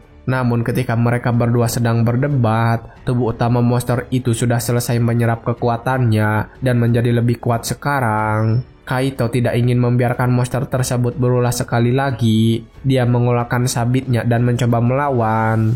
Namun serangan dari monster itu kini semakin sulit, jumlahnya semakin banyak, bahkan kemampuan regenerasinya begitu cepat. Kaito mulai kewalahan melawan semua serangan itu hanya menggunakan sabit tersebut. Namun ketika dia sedang memikirkan cara untuk mengalahkan monsternya, sebuah serangan tiba-tiba muncul dari bawah kaki. Kaito tidak punya pilihan selain menghindari untuk menjaga jarak. Namun monster itu menyadari jika Kaito akan pergi dan menggunakan seluruh tentakel yang dia punya untuk menangkapnya. Akibatnya serangan itu membuat sebuah ledakan besar terjadi. Namun siapa sangka ketika ledakan itu menghilang, ternyata Kaito masih selamat. Dia berhasil memotong semua tentakel yang mencoba menangkapnya. Kini Kaito datang dengan senjata yang baru, 2 pasang pedang yang terbuat dari kekuatan Carrier. Kaito menatap monster itu dengan tatapan yang tajam. Dia kemudian berbicara, "Jangan pikir kau bisa memakanku dengan mudah." Ketika Kaito mengatakan itu, monster tersebut kembali menyerang dengan brutal. Namun kali ini dengan mudah, Kaito menggunakan sepasang pedangnya untuk memotong tentakel yang menyerangnya itu. Monster itu langsung berteriak kesakitan ketika tentakelnya terus dipotong. Ketika melihat Kaito sudah berada di depan mata, monster itu menggunakan tentakelnya untuk membuat sebuah penghalang. Tetapi itu percuma saja, karena Kaito bisa menghancurkannya dengan mudah sekarang. Namun ketika Kaito akan melakukan serangan terakhir, monster itu menggunakan banyak tentakel untuk mencekram kedua pedangnya. Kaito kemudian melepaskan pedang tersebut dan membiarkannya dipegang oleh monster itu. Tetapi setelah melakukan itu, Kaito memanggil kembali pedang tersebut di kedua tangannya. Dan akhirnya Kaito berhasil memberikan serangan yang cukup hebat. Namun ternyata serangan itu masih belum berhasil mengalahkan monster tersebut. Monster itu kemudian menunjukkan wajah aslinya dan berhenti menyerang. Namun ketika Kaito sedang lengah, salah satu tentakel monster itu mencoba untuk menyerang Rui dan Toraomi. Kaito yang menyadarinya segera menghentikan tentakel tersebut. Tetapi ketika dia menghalangi tentakelnya, salah satu tentakel yang lain menuju ke arah Aya. Kaito yang melihat arah tentakel itu kemudian langsung melemparkan salah satu pedangnya dan berhasil memotong tentakel tersebut. Namun karena menyelamatkan orang-orang itu, Kaito tidak bisa menghindari serangan dadakan yang muncul dari bawah kakinya. Kali ini monster tersebut memunculkan banyak sekali tentakel dengan mulut yang terbuka lebar serta terlihat ganas. Kaito merasa kewalahan untuk menghadapi regenerasi monster tersebut. Tia yang melihat Kaito kewalahan kemudian memberikannya sebuah saran. Apakah kamu benar-benar bodoh? Kau sudah tidak punya kekuatan untuk melakukan pukulan terakhir. Dan sekarang kau ingin melindungi beban mati juga. Namun Kaito merasa kesal ketika mendengar itu dan meminta Tia untuk kembali diam. Kaito kemudian memperhatikan kembali monster yang ada di hadapannya. Kaito mengatakan dia tidak pernah melihat carrier seperti ini sebelumnya. Kaito mencoba menebak jika monster itu menyerap energi dari dalam tanah. Namun Tia membantah hal tersebut dan menjelaskan mekanisme dari monster yang dihadapinya. Carrier tidak akan melakukan hal itu. Yang satu ini telah menyebarkan batu miasma ke seluruh tubuhnya. Bahkan jika kamu menghancurkan satu bagian, virus di sekitarnya akan memperbaiki bagian yang rusak. Kaito kemudian bertanya bagaimana cara untuk membunuh makhluk itu. Tia lalu memberitahunya sebuah solusi. Kau harus menghancurkan setiap bagian sekaligus, bahkan yang terkubur di bawah tanah, atau kau terus saja menebas sampai mencapai batas regenerasinya. Apapun pilihanmu, itu terlalu berat untukmu saat ini. Masih terlalu dini untuk melawan kelas menengah, buang saja beban mati itu dan mundur, atau kau berencana bertarung sampai mati. Namun Kaito segera membantah semua ucapan yang dikatakan oleh Tia kepadanya. Kaito mengatakan kalau dirinya tidak berencana untuk mati dalam pertarungan ini dan mengatakan kalau ada cara yang lain. Tia yang mendengar itu kemudian menyadari jika Kaito akan meminta lagi untuk memakannya. Ternyata Kaito membenarkan hal itu. Tia kemudian segera menolak dan memberikan alasannya. Ini kedua kalinya hari ini aku menolak. Itu akan terlalu membebanimu. Namun Kaito memaksa untuk melakukan itu. Dia mengatakan jika dia akan melakukan apapun untuk Mio, meskipun harus bekerja sama dengan carrier. Dia bahkan bisa membunuh seorang manusia. Meskipun begitu, meninggalkan rekannya dan kabur sendirian itu bukanlah sebuah pilihan. Melihat keyakinan yang terpancar dari mata Kaito, Tia tidak bisa menolak meskipun dia menggerutu. Tia akhirnya setuju untuk memakannya sekali lagi. Baiklah, aku akan memakanmu. Kau membuatku sedikit kesal, jadi aku akan membuatnya sakit. Tia langsung saja membuka baju Kaito dan menggigit dadanya dengan sangat ganas. Kali ini Kaito benar-benar merasakan kesakitan yang lebih hebat dari ketika pertama dia digigit oleh Tia. Kaito menjerit dengan keras, sementara kekuatan di kakinya semakin bertambah dan bercahaya. Dan kini muncul sepasang tanduk di kepala Kaito. Dia sudah siap untuk membantai monster itu. Tia bahkan berbisik kepada Kaito untuk menghancurkan monster lemah itu. Dengan energi yang sudah bertambah, Kaito langsung melompat dan menyerang. Kaito kali ini bergerak dengan kecepatan yang lebih dari biasanya. Dan karena serangan Kaito yang semakin kuat, monster itu mulai kewalahan. Monster itu kemudian langsung melarikan diri menggali ke dalam tanah dengan tergesa-gesa. Namun Kaito segera menangkapnya dan tidak membiarkan dia kabur. Kaito langsung membenamkan kedua tangannya ke dalam tanah di bawah. Lalu terbentuklah gelombang energi yang bergerak ke dalam tanah. Sampai ketika menemukan lokasi monster itu, energinya langsung membentuk tombak dan menusuk monster tanaman yang lalu mengangkatnya ke atas permukaan. Monster itu terus menjerit kesakitan. Dia bahkan mencoba untuk meregenerasi tubuhnya yang hilang. Namun ternyata kali ini regenerasi itu gagal dan tubuhnya terlihat membusuk. Tia yang melihat kegagalan itu malah tersenyum dan mentertawakannya, mengatakan jika itu adalah hal yang sia-sia. Monster kelas menengah tidak punya kesempatan untuk melawan monster level tinggi seperti dirinya. Kaito yang sudah berhasil menangkap monster itu kemudian langsung bergerak menghampiri. Setelah berada cukup dekat, Kaito memejamkan matanya dan mencari di mana lokasi Miasma Stone yang menjadi inti monster ini. Dan setelah memeriksanya, Kaito menemukan jika batunya sudah terkumpul di satu titik. Tetapi ketika Kaito sedang bersiap di sana, monster itu kembali menampilkan wajah Rihito dan meminta maaf terus-menerus. Kaito yang melihat itu sedikit tersentak dan tangannya gemetaran. Tia segera memberitahu Kaito jika monster itu hanya meniru manusia yang sudah dia makan. Rihito sebenarnya sudah lama mati. Mendengar ucapan itu, Kaito menjadi semakin geram. Tanpa basa-basi, Kaito segera mengambil inti monster tersebut dengan cepat. Barulah setelah intinya berhasil diambil, monster itu mulai menghilang menjadi asap. Sementara saat ini, Kaito terus menangisi kematian rekan-rekannya sambil terus memegangi batu itu. Tia sendiri malah senang ketika melihat penampilan Kaito saat ini. Tia mengatakan jika Kaito sekarang sudah sangat mirip seperti Carrier pada umumnya. Setelah beberapa saat berlalu, ketika dia masih melihat ke arah batu miasma, Kaito tiba-tiba mulai kehilangan kesadaran, pandangannya mulai kabur. Kaito kemudian mulai kehilangan kekuatan Tia dan bersandar ke sebuah pohon. Sementara saat ini, Rui sedang berdiri di hadapan Kaito dengan pedangnya yang siap untuk membunuh. Rui kemudian berhenti dan mengingat ketika Kaito sedang membantu mengalahkan monster tanaman itu. Ketika dia sedang mengingatnya, wakil kapten langsung memanggil dan mengatakan kalau ikatan yang mengekang ayah sudah mulai menghilang dan meminta bantuannya untuk menangkap ayah.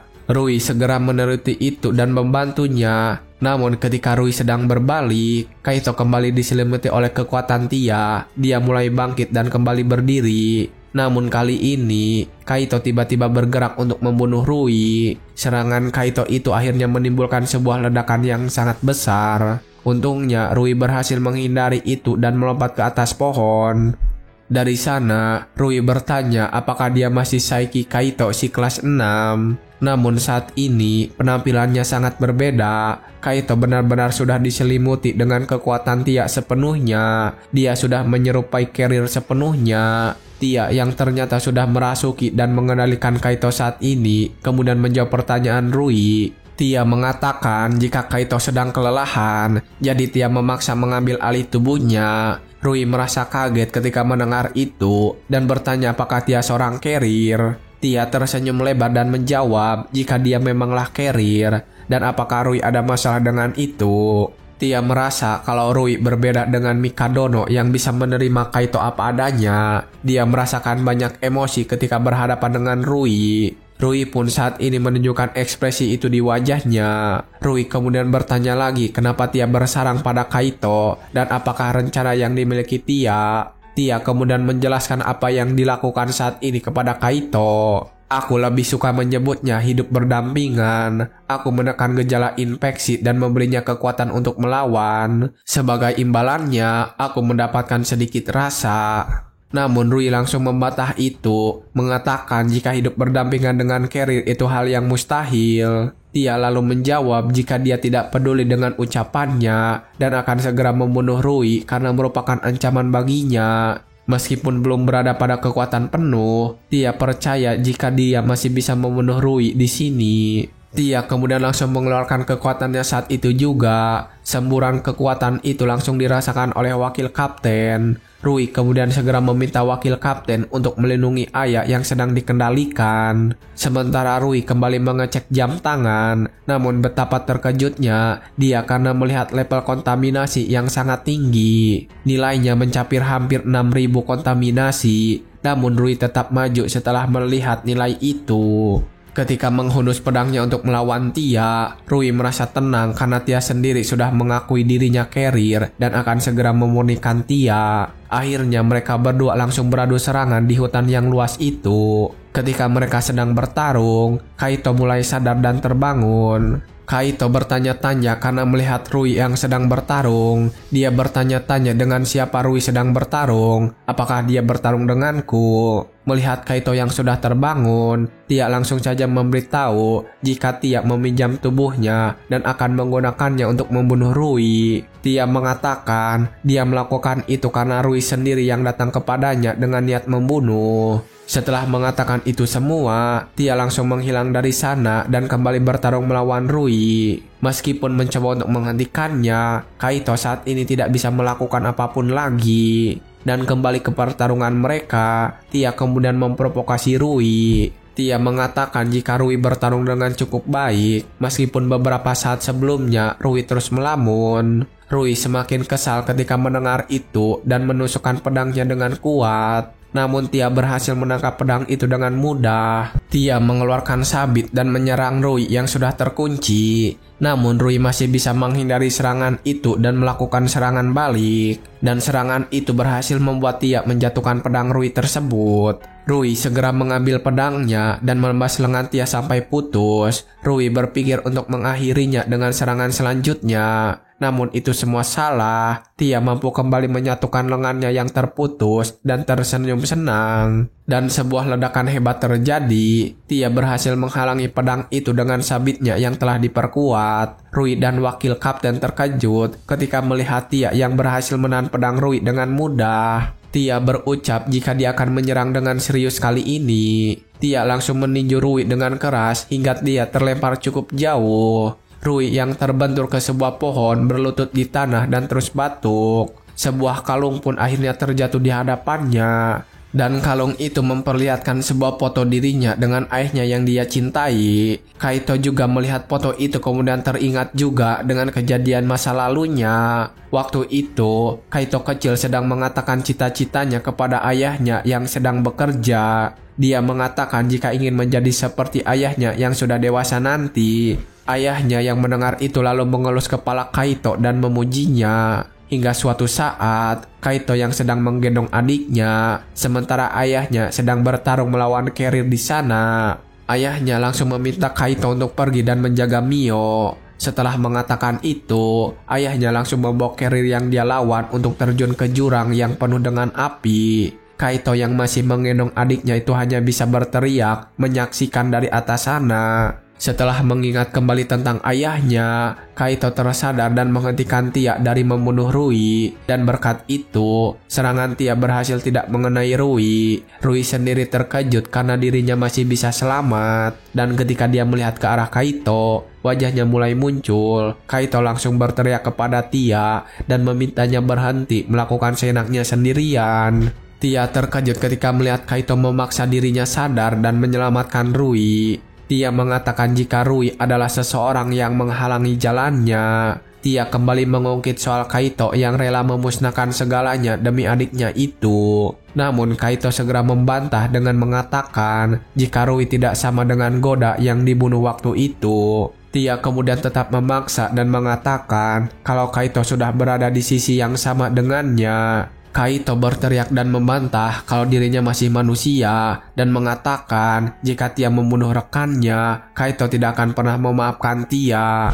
Namun setelah mengatakan semua itu, Kaito langsung tidak sadarkan diri dan jatuh pingsan ke pelukan Rui. Ketika itu terjadi, Tio memberitahu Rui kalau meskipun Kaito dibunuh, Tia tidak akan menghilang dan akan menjadi lebih kuat ketika tidak terbatasi oleh wadahnya. Tia mengatakan kalau berkat Kaito, Rui bisa selamat. Aku ingin percaya bahwa manusia tidak cukup tahu malu untuk membalas kebaikan itu dengan pengkhianatan. Setelah mengatakan itu, Tia melakukan sesuatu kepada ayah yang masih mengamuk. Tia memberitahu mereka jika Tia memasukkan virus miliknya kepada ayah dan membuatnya tenang untuk beberapa hari. Semuanya sudah selesai sekarang, tidak ada lagi dendam antara kita. Tia mengatakan itu sambil menuju ke arah Rui dan langsung menghilang dari sana.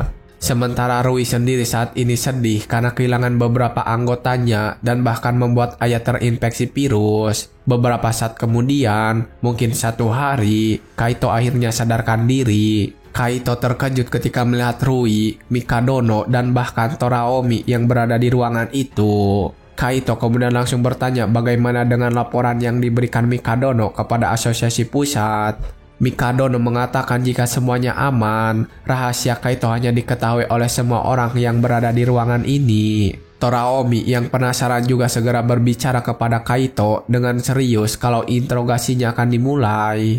Rui menjadi yang pertama bertanya mengenai keberadaan carrier kelas menengah dan bahkan ada Tia yang seorang high tier. Rui juga bertanya kenapa Kaito bekerja sama dengan carrier. Mikadono yang mendengar itu langsung membantah dan mengatakan jika Kaito tidak mengkhianati umat manusia. Kaito hanya menggunakan kekuatan Tia untuk menyelamatkan adiknya, Iyo. Taraomi yang melihat mereka berdua langsung bertengkar, langsung menenangkan mereka. Dan dia langsung meminta Kaito untuk menunjukkan Malatia kepada mereka. Kaito tentu langsung memanggil Tia untuk muncul di ruangan itu. Tia langsung muncul dan duduk di samping Kaito. Namun Rui langsung saja berdiri dan bersikap waspada.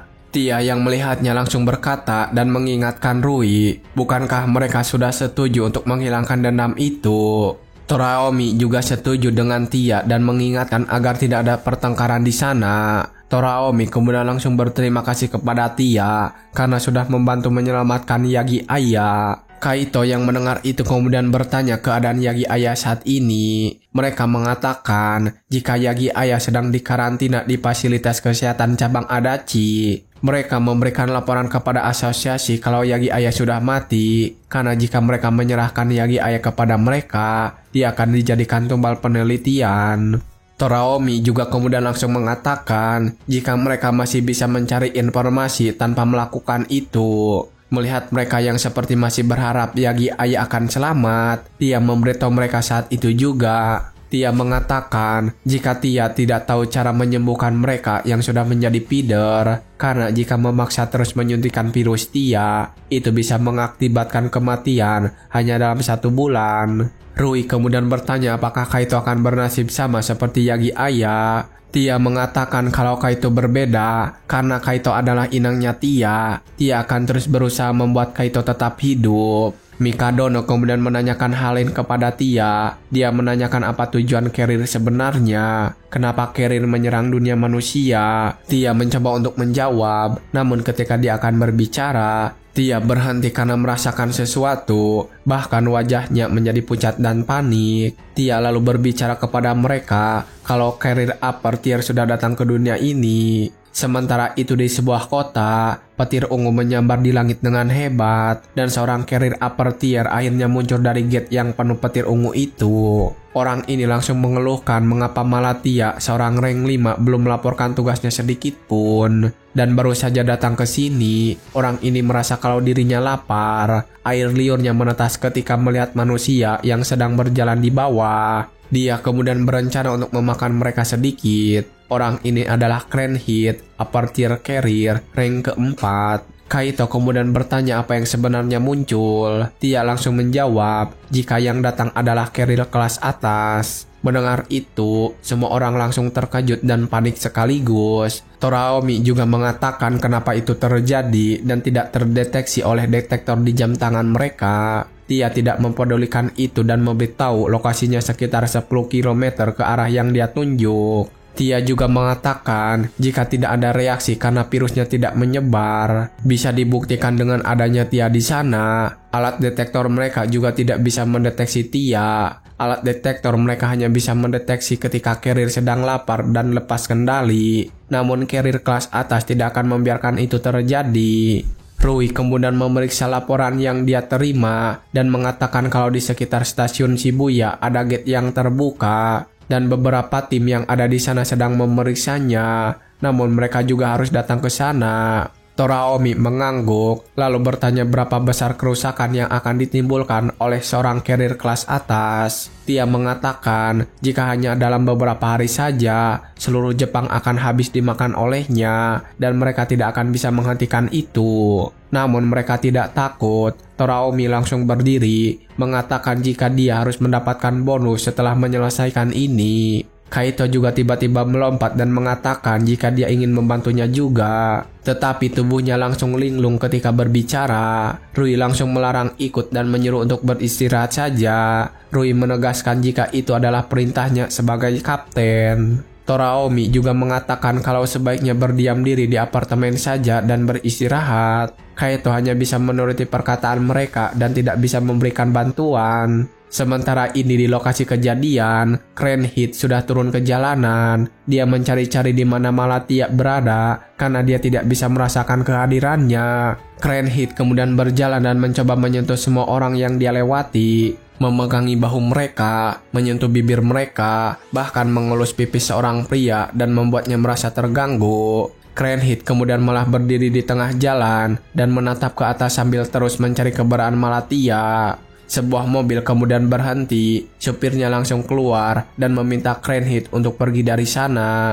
Dan ketika mereka sedang bertengkar, Mijuno datang ke sana mengatakan jika dia yang akan mengurus Cranhead. Ternyata Mijuno datang ke sana dengan beberapa temannya. Teman-temannya langsung meminta Mijuno untuk berhati-hati agar tidak terluka. Mereka kemudian langsung menggantikan Mijuno dan meminta Cranhead untuk pergi dari tengah jalan karena mengganggu pengendara lain.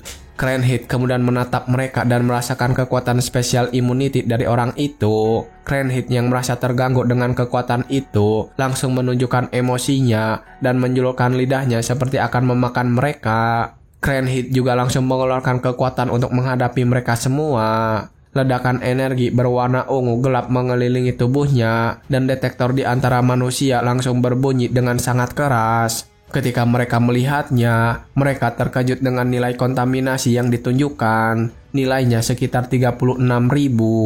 Ketika mereka sedang kebingungan melihat nilai kontaminasi yang begitu tinggi, Cranhead langsung menangkap kepala salah satu dan menghancurkannya. Kemudian dia langsung melahapnya. Cranhead langsung menikmati dan mengomentari rasanya saat itu juga, membuat Mijuno yang menyaksikannya langsung bertatapan kosong. Melihat temannya yang dibunuh begitu saja, seorang dari mereka mencoba untuk menghentikan. Namun ketika dia memegangi bahu Cranhead, dia langsung membunuh dalam satu pukulan. Semua orang yang menyaksikan itu langsung panik dan hanyut dalam ketakutan menyaksikan pemandangan di hadapan mereka. Namun saat ini, Cranhead mendekati Mijuno dan berbicara kepadanya. Dia berkata jika dia tidak suka disentuh sembarangan oleh orang lain. Mijuno yang melihat ekspresi wajah Cranhead yang menyeramkan itu langsung berteriak keras ketakutan. Mijuno juga langsung mengeluarkan senjatanya meskipun dia sangat gemetaran. Namun melihat Mijuno yang ketakutan begitu, membuat nafsu makan Cranhead meningkat. Cranhead langsung melompat dan mengatakan akan menyantap Mijuno dan tidak akan menyisakannya sedikit pun. Sementara itu saat ini di apartemen, dia menjelaskan sesuatu. Sudah waktunya untuk beberapa keributan terjadi. Untuk sebuah terowongan, setelah koordinat ditetapkan, kita tidak bisa membuatnya terlalu jauh dari mereka. Jepang adalah negara kepulauan yang terbaik, jadi kami perlu memperluas area pakan dari pulau ini. Kaito merasa aneh ketika dia mengatakan jika dunia ini adalah area mereka mencari makan. Dia kemudian melanjutkan lagi, kalau untuk memperluasnya, carrier lemah yang datang 10 tahun lalu tidak akan bisa melakukannya.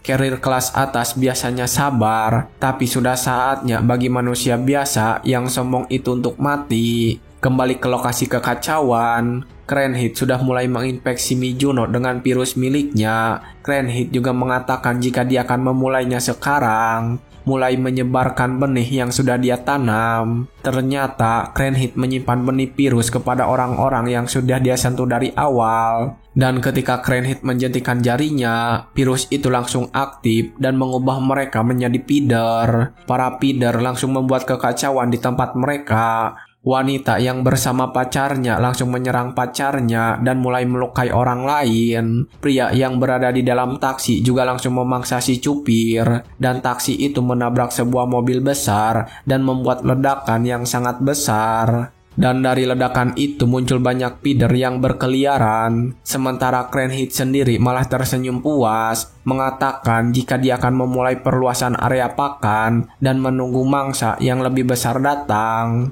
Sementara itu saat ini, seorang kameramen yang berada di sana mencoba untuk merekam mimpi buruk yang dia lihat. Namun ketika dia sedang merekam kejadian itu, dia kebingungan karena melihat Cranhead yang diam saja dan tidak melarikan diri dari kobaran api tersebut. Namun ketika fokus memperhatikan, Cranhead tiba-tiba menghilang dari kobaran api dan ternyata sudah berada di dekat kameramen. Ketika kameramen sedang terkejut, Cranhead tentu saja langsung membunuhnya dan membuat siaran berita itu terhenti. Kaito yang melihat kejadiannya sudah sangat kacau, kemudian langsung saja bergerak dari kursinya dan meninggalkan Tia. Tetapi ketika Tia melihat itu, Tia segera menggunakan kekuatannya untuk mengikat Kaito dan menjatuhkannya di sana.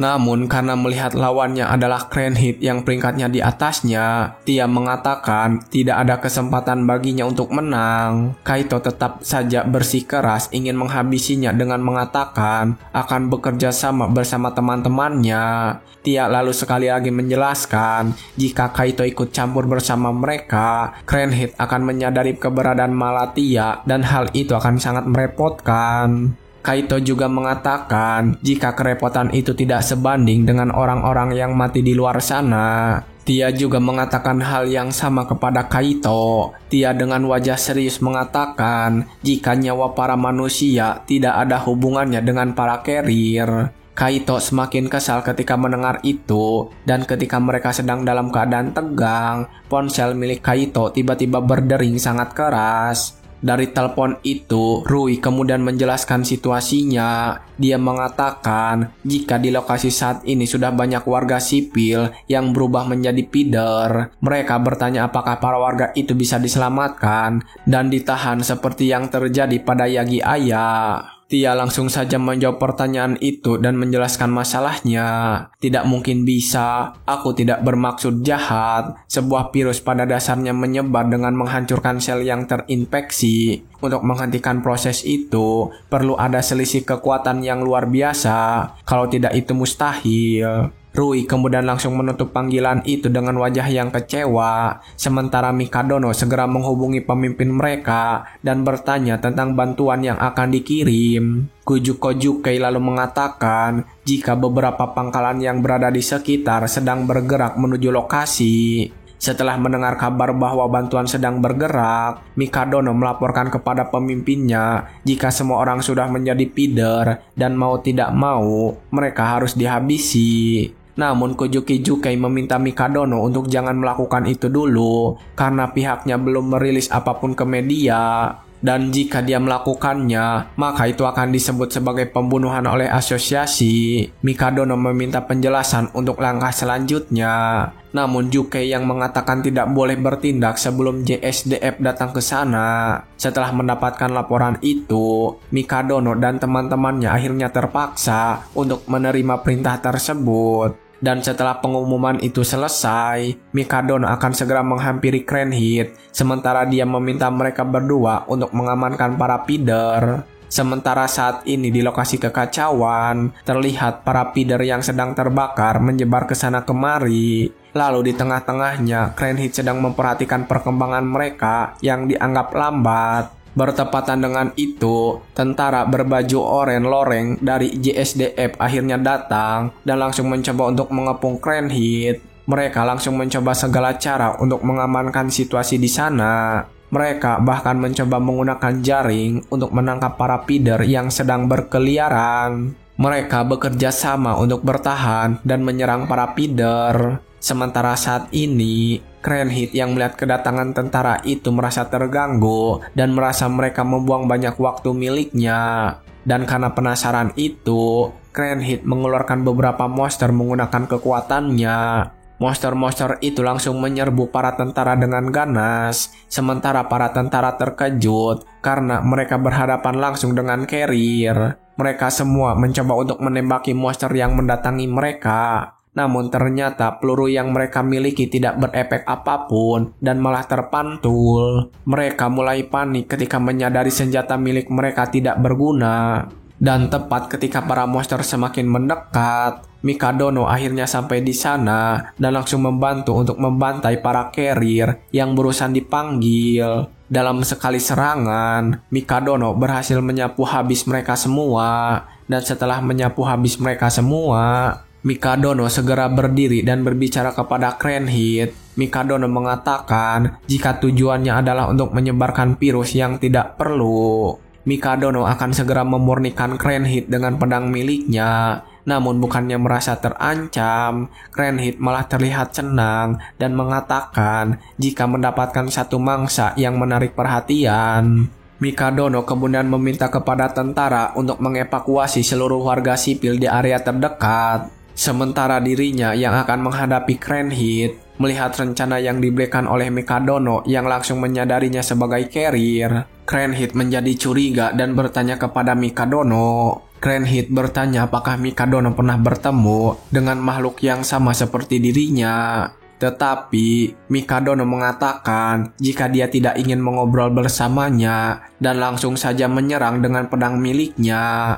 Melihat sebuah serangan yang akan datang, Cranhead segera membuat pelindung untuk menyelamatkan dirinya. Namun dalam sekali serangan, pelindung itu hancur oleh Mikadono. Dan ketika Cranhead terlihat terkejut, Mikadono menggunakan kesempatan itu untuk menyerang kembali. Kali ini, Cranhead menyalurkan kekuatannya kepada pergelangan tangan dan membuat sebuah pelindung. Dan dengan pelindung itu, Cranhead berhasil menangkap pedang milik Mikadono dengan sangat mudah. Tapi memang itulah yang diincar oleh Mikadono. Tepat setelah pedangnya tertangkap, Mikadono mengaktifkan akselerasi dan langsung membelah tangan Cranhead dengan cukup mudah. Karena mendapatkan luka tersebut, Cranhead segera pergi dan menjaga jarak dari Mikadono. Lalu setelahnya, dia langsung memulihkan tangannya yang terbelah itu.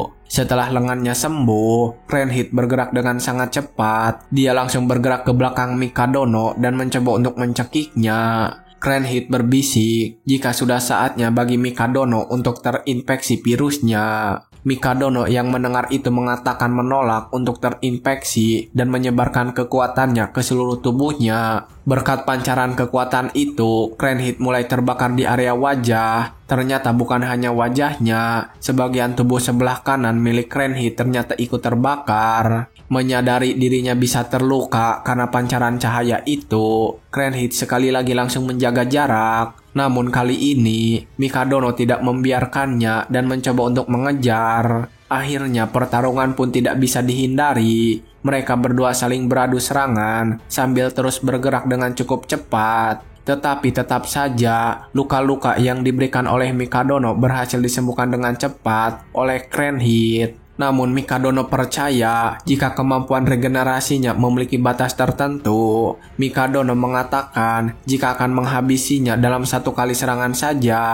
Cranhead dengan tenang mengatakan kalau Mikadono tidak akan bisa melakukan itu. Sementara saat ini di atas mereka, sebuah helikopter yang membawa seorang pembawa berita sedang meliput pertarungan mereka dan menjelaskan kepada publik kalau Mikadono sedang melawan musuh misterius. Mereka menebak-nebak apakah mungkin musuh yang dilawan adalah seorang carrier. Mereka mengatakan kalau makhluk inilah yang menghancurkan Shibuya menjadi neraka. Sekumpulan orang yang melihat berita itu tayang langsung menjadi panik. Distrik Meguro, distrik Shinjuku, distrik Minato, semua orang yang menyaksikannya menjadi cemas dan berharap kalau kekacauan itu tidak melebar. Sementara saat ini di ruangan apartemen Rui, Kaito masih saja menyaksikan berita tersebut dengan tubuhnya yang terikat keras. Kembali lagi ke distrik Shibuya, pertarungan yang sengit masih terus berlangsung. Kali ini, Cranhead mulai mencoba menyerang dengan benda-benda di sekitar, dan karena satu benda tidak cukup untuk menghalangi Mikadono, Cranhead menggunakan banyak mobil sekaligus. Tetapi itu percuma saja, Mikadono berhasil menghancurkan semuanya dalam sekejap. Mikadono bergerak dengan kecepatannya yang luar biasa. Berbagai ledakan terjadi ketika dia melakukan itu. Namun meskipun serangan-serangannya tidak berhasil, Cranhead tetap saja melakukan itu, bahkan dengan benda-benda yang lebih besar. Mikadono yang melihat itu kemudian dengan percaya diri mengatakan, jika serangan itu tidak akan mempan untuk menghalanginya, Mikadono langsung menggunakan serangan yang kuat untuk membelah serangan tersebut. Mikadono terus saja berhasil menghindari serangan-serangan yang datang kepadanya. Namun kali ini Cranhead mengangkat sebuah gedung utuh menggunakan virus yang sudah dia sebarkan. Cranhead kemudian menjelaskan tentang kekuatannya. Aku bukanlah tipe petarung. Kalau aku punya sesuatu yang bisa aku banggakan, itu adalah nafsu makanku yang tak ada habisnya dan jumlah virus yang tak terbatas yang datang bersamanya. Mikadono terlihat cukup terkejut ketika melihat kekuatan yang ditunjukkan oleh Cranhead. Kemudian sambil melemparkan gedung yang sudah dia bawa, Cranhead mengatakan kalau dia mengakui kekuatan milik Mikadono. Ketika gedung itu terlempar ke arah Mikadono, gedung tersebut membuat ledakan yang sangat besar. Setelahnya gedung tersebut hancur berkeping-keping. Cranhead lalu mencoba untuk turun dan memeriksa apakah Mikadono sudah mati karena serangan itu. Namun saat dia akan memeriksanya, dia menyadari sebuah serangan akan datang.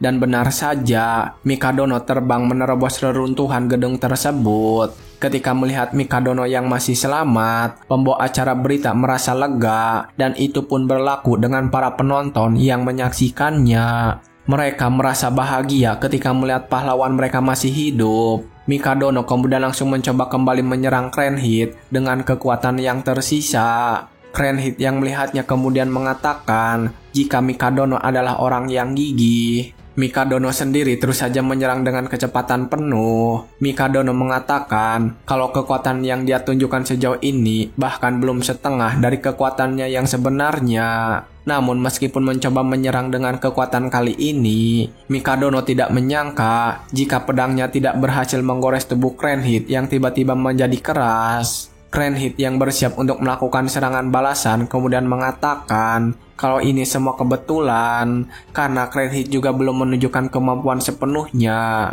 Dan setelah mengatakan itu, Cranhead mencoba mengulurkan tangan dan langsung menembakkan energi virus yang sangat besar. Untungnya Mikadono berhasil sadar dan menghindari serangan itu tepat waktu. Tapi ternyata serangan yang dilakukan Cranhead sangatlah kuat, bahkan menghancurkan apa yang ada di jalur serangan. Setelah serangan itu reda, Mikadono segera memposisikan dirinya kembali dan menjaga jarak untuk menilai situasi. Kemudian setelah mengumpulkan kekuatannya lagi, Mikadono kembali menyerang dengan ganas. Mikadono terus saja mengoyangkan pedangnya dengan sangat cepat. Cranhead yang tidak terluka sama sekali kemudian bertanya, kenapa Mikadono tidak berhenti dan menyerah saja? Mikadono malah makin kuat menyerang dan mengatakan jika dia tidak bertarung sendirian dan tidak akan pernah menyerah. Cranhead yang mendengar itu merasa kesal dan kembali mencoba melakukan serangan dengan energi virusnya lagi.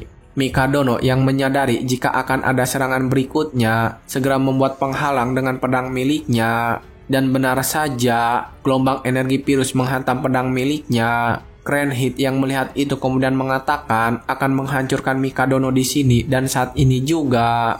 Cranhead kemudian menambahkan tekanan energi yang diabaikan dan itu cukup membuat Mikadono kewalahan. Ketika Mikadono sudah berlutut di tanah, Cranhead mengatakan jika akan mengakhirinya dengan serangan kali ini. Kaito yang hanya menyaksikan siaran itu dari rumahnya merasa sangat terganggu melihat dan ingin membantu. Namun dia tidak bisa melakukan apa-apa. Tetapi ketika keadaan semakin mencekam, sebuah cahaya emas tiba-tiba bersinar sangat terang dan dalam sekejap, tangan Cranhead terlepas begitu saja dari tubuhnya.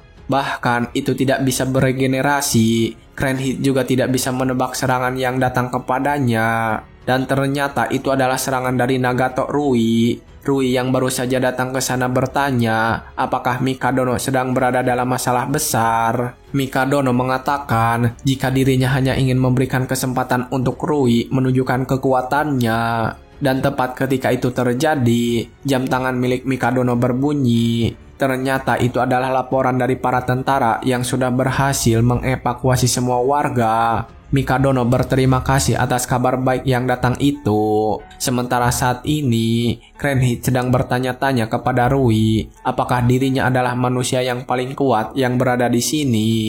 Rui kemudian menjawab kalau ingin mengatakan dirinya yang terkuat, namun dia tidak bisa mengeluarkan kekuatannya karena terlalu banyak batasan. Dan ketika mereka sedang mengobrol, Mikadono sendiri sudah mengeluarkan kekuatannya. Cranhead yang merasakan lonjakan energi itu kemudian bertanya apakah Mikadono belum menggunakan seluruh kekuatannya.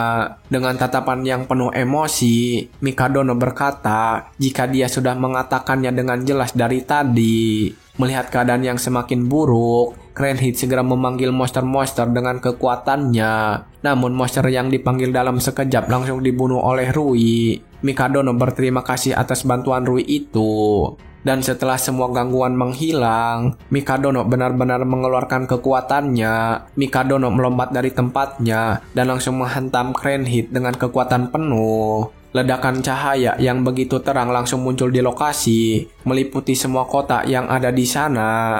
Dan setelah cahaya itu menghilang, Mikadono menatap ke arah kamera lalu bergaya dengan pose peace. Pembawa berita yang melihat itu langsung saja mengumumkan kepada semua orang jika Mikadono memberi tanda kemenangan dengan fisiknya. Para penonton yang menyaksikan itu langsung saja bersorak gembira atas kemenangan yang diamankan. Kembali ke apartemen, Kaito merasa senang melihat Mikadono yang berhasil mengalahkan Cranhead. Kaito melihat ke arah Tia yang hanya diam saja menyaksikan itu dan bertanya apakah mereka berdua cukup akrab. Namun Tia langsung memberikan ekspresi marah dengan mengatakan jika mereka tidak akrab dan membenci Cranhead. Bahkan Tia mengatakan dia ingin sekali membunuh Cranhead. Kaito bertanya apa yang sebenarnya sedang terjadi. Tia lalu mengatakan jika semua ini belum selesai. Dan benar saja, di sebuah tempat tak diketahui, Mijuno yang sudah terinfeksi ternyata masih hidup. Lalu tiba-tiba dia tersentak. Dia kemudian bangun dan diliputi kekuatan misterius. Ternyata itu adalah Cranhead yang beregenerasi. Cranhead berhasil kembali hidup menggunakan Mijuno. Tak kusangka aku harus mengaktifkan klon cadangan yang sudah kusiapkan untuk keadaan darurat. Itulah ucapnya ketika mengambil alih tubuh Mijuno. Cranhead kemudian berjalan menuju tepian gedung dan berdiri di ujung tower. Sepasang matanya menyala dan lidahnya menjulur keluar. Cranhead berkata kalau dia lapar sekali saat ini.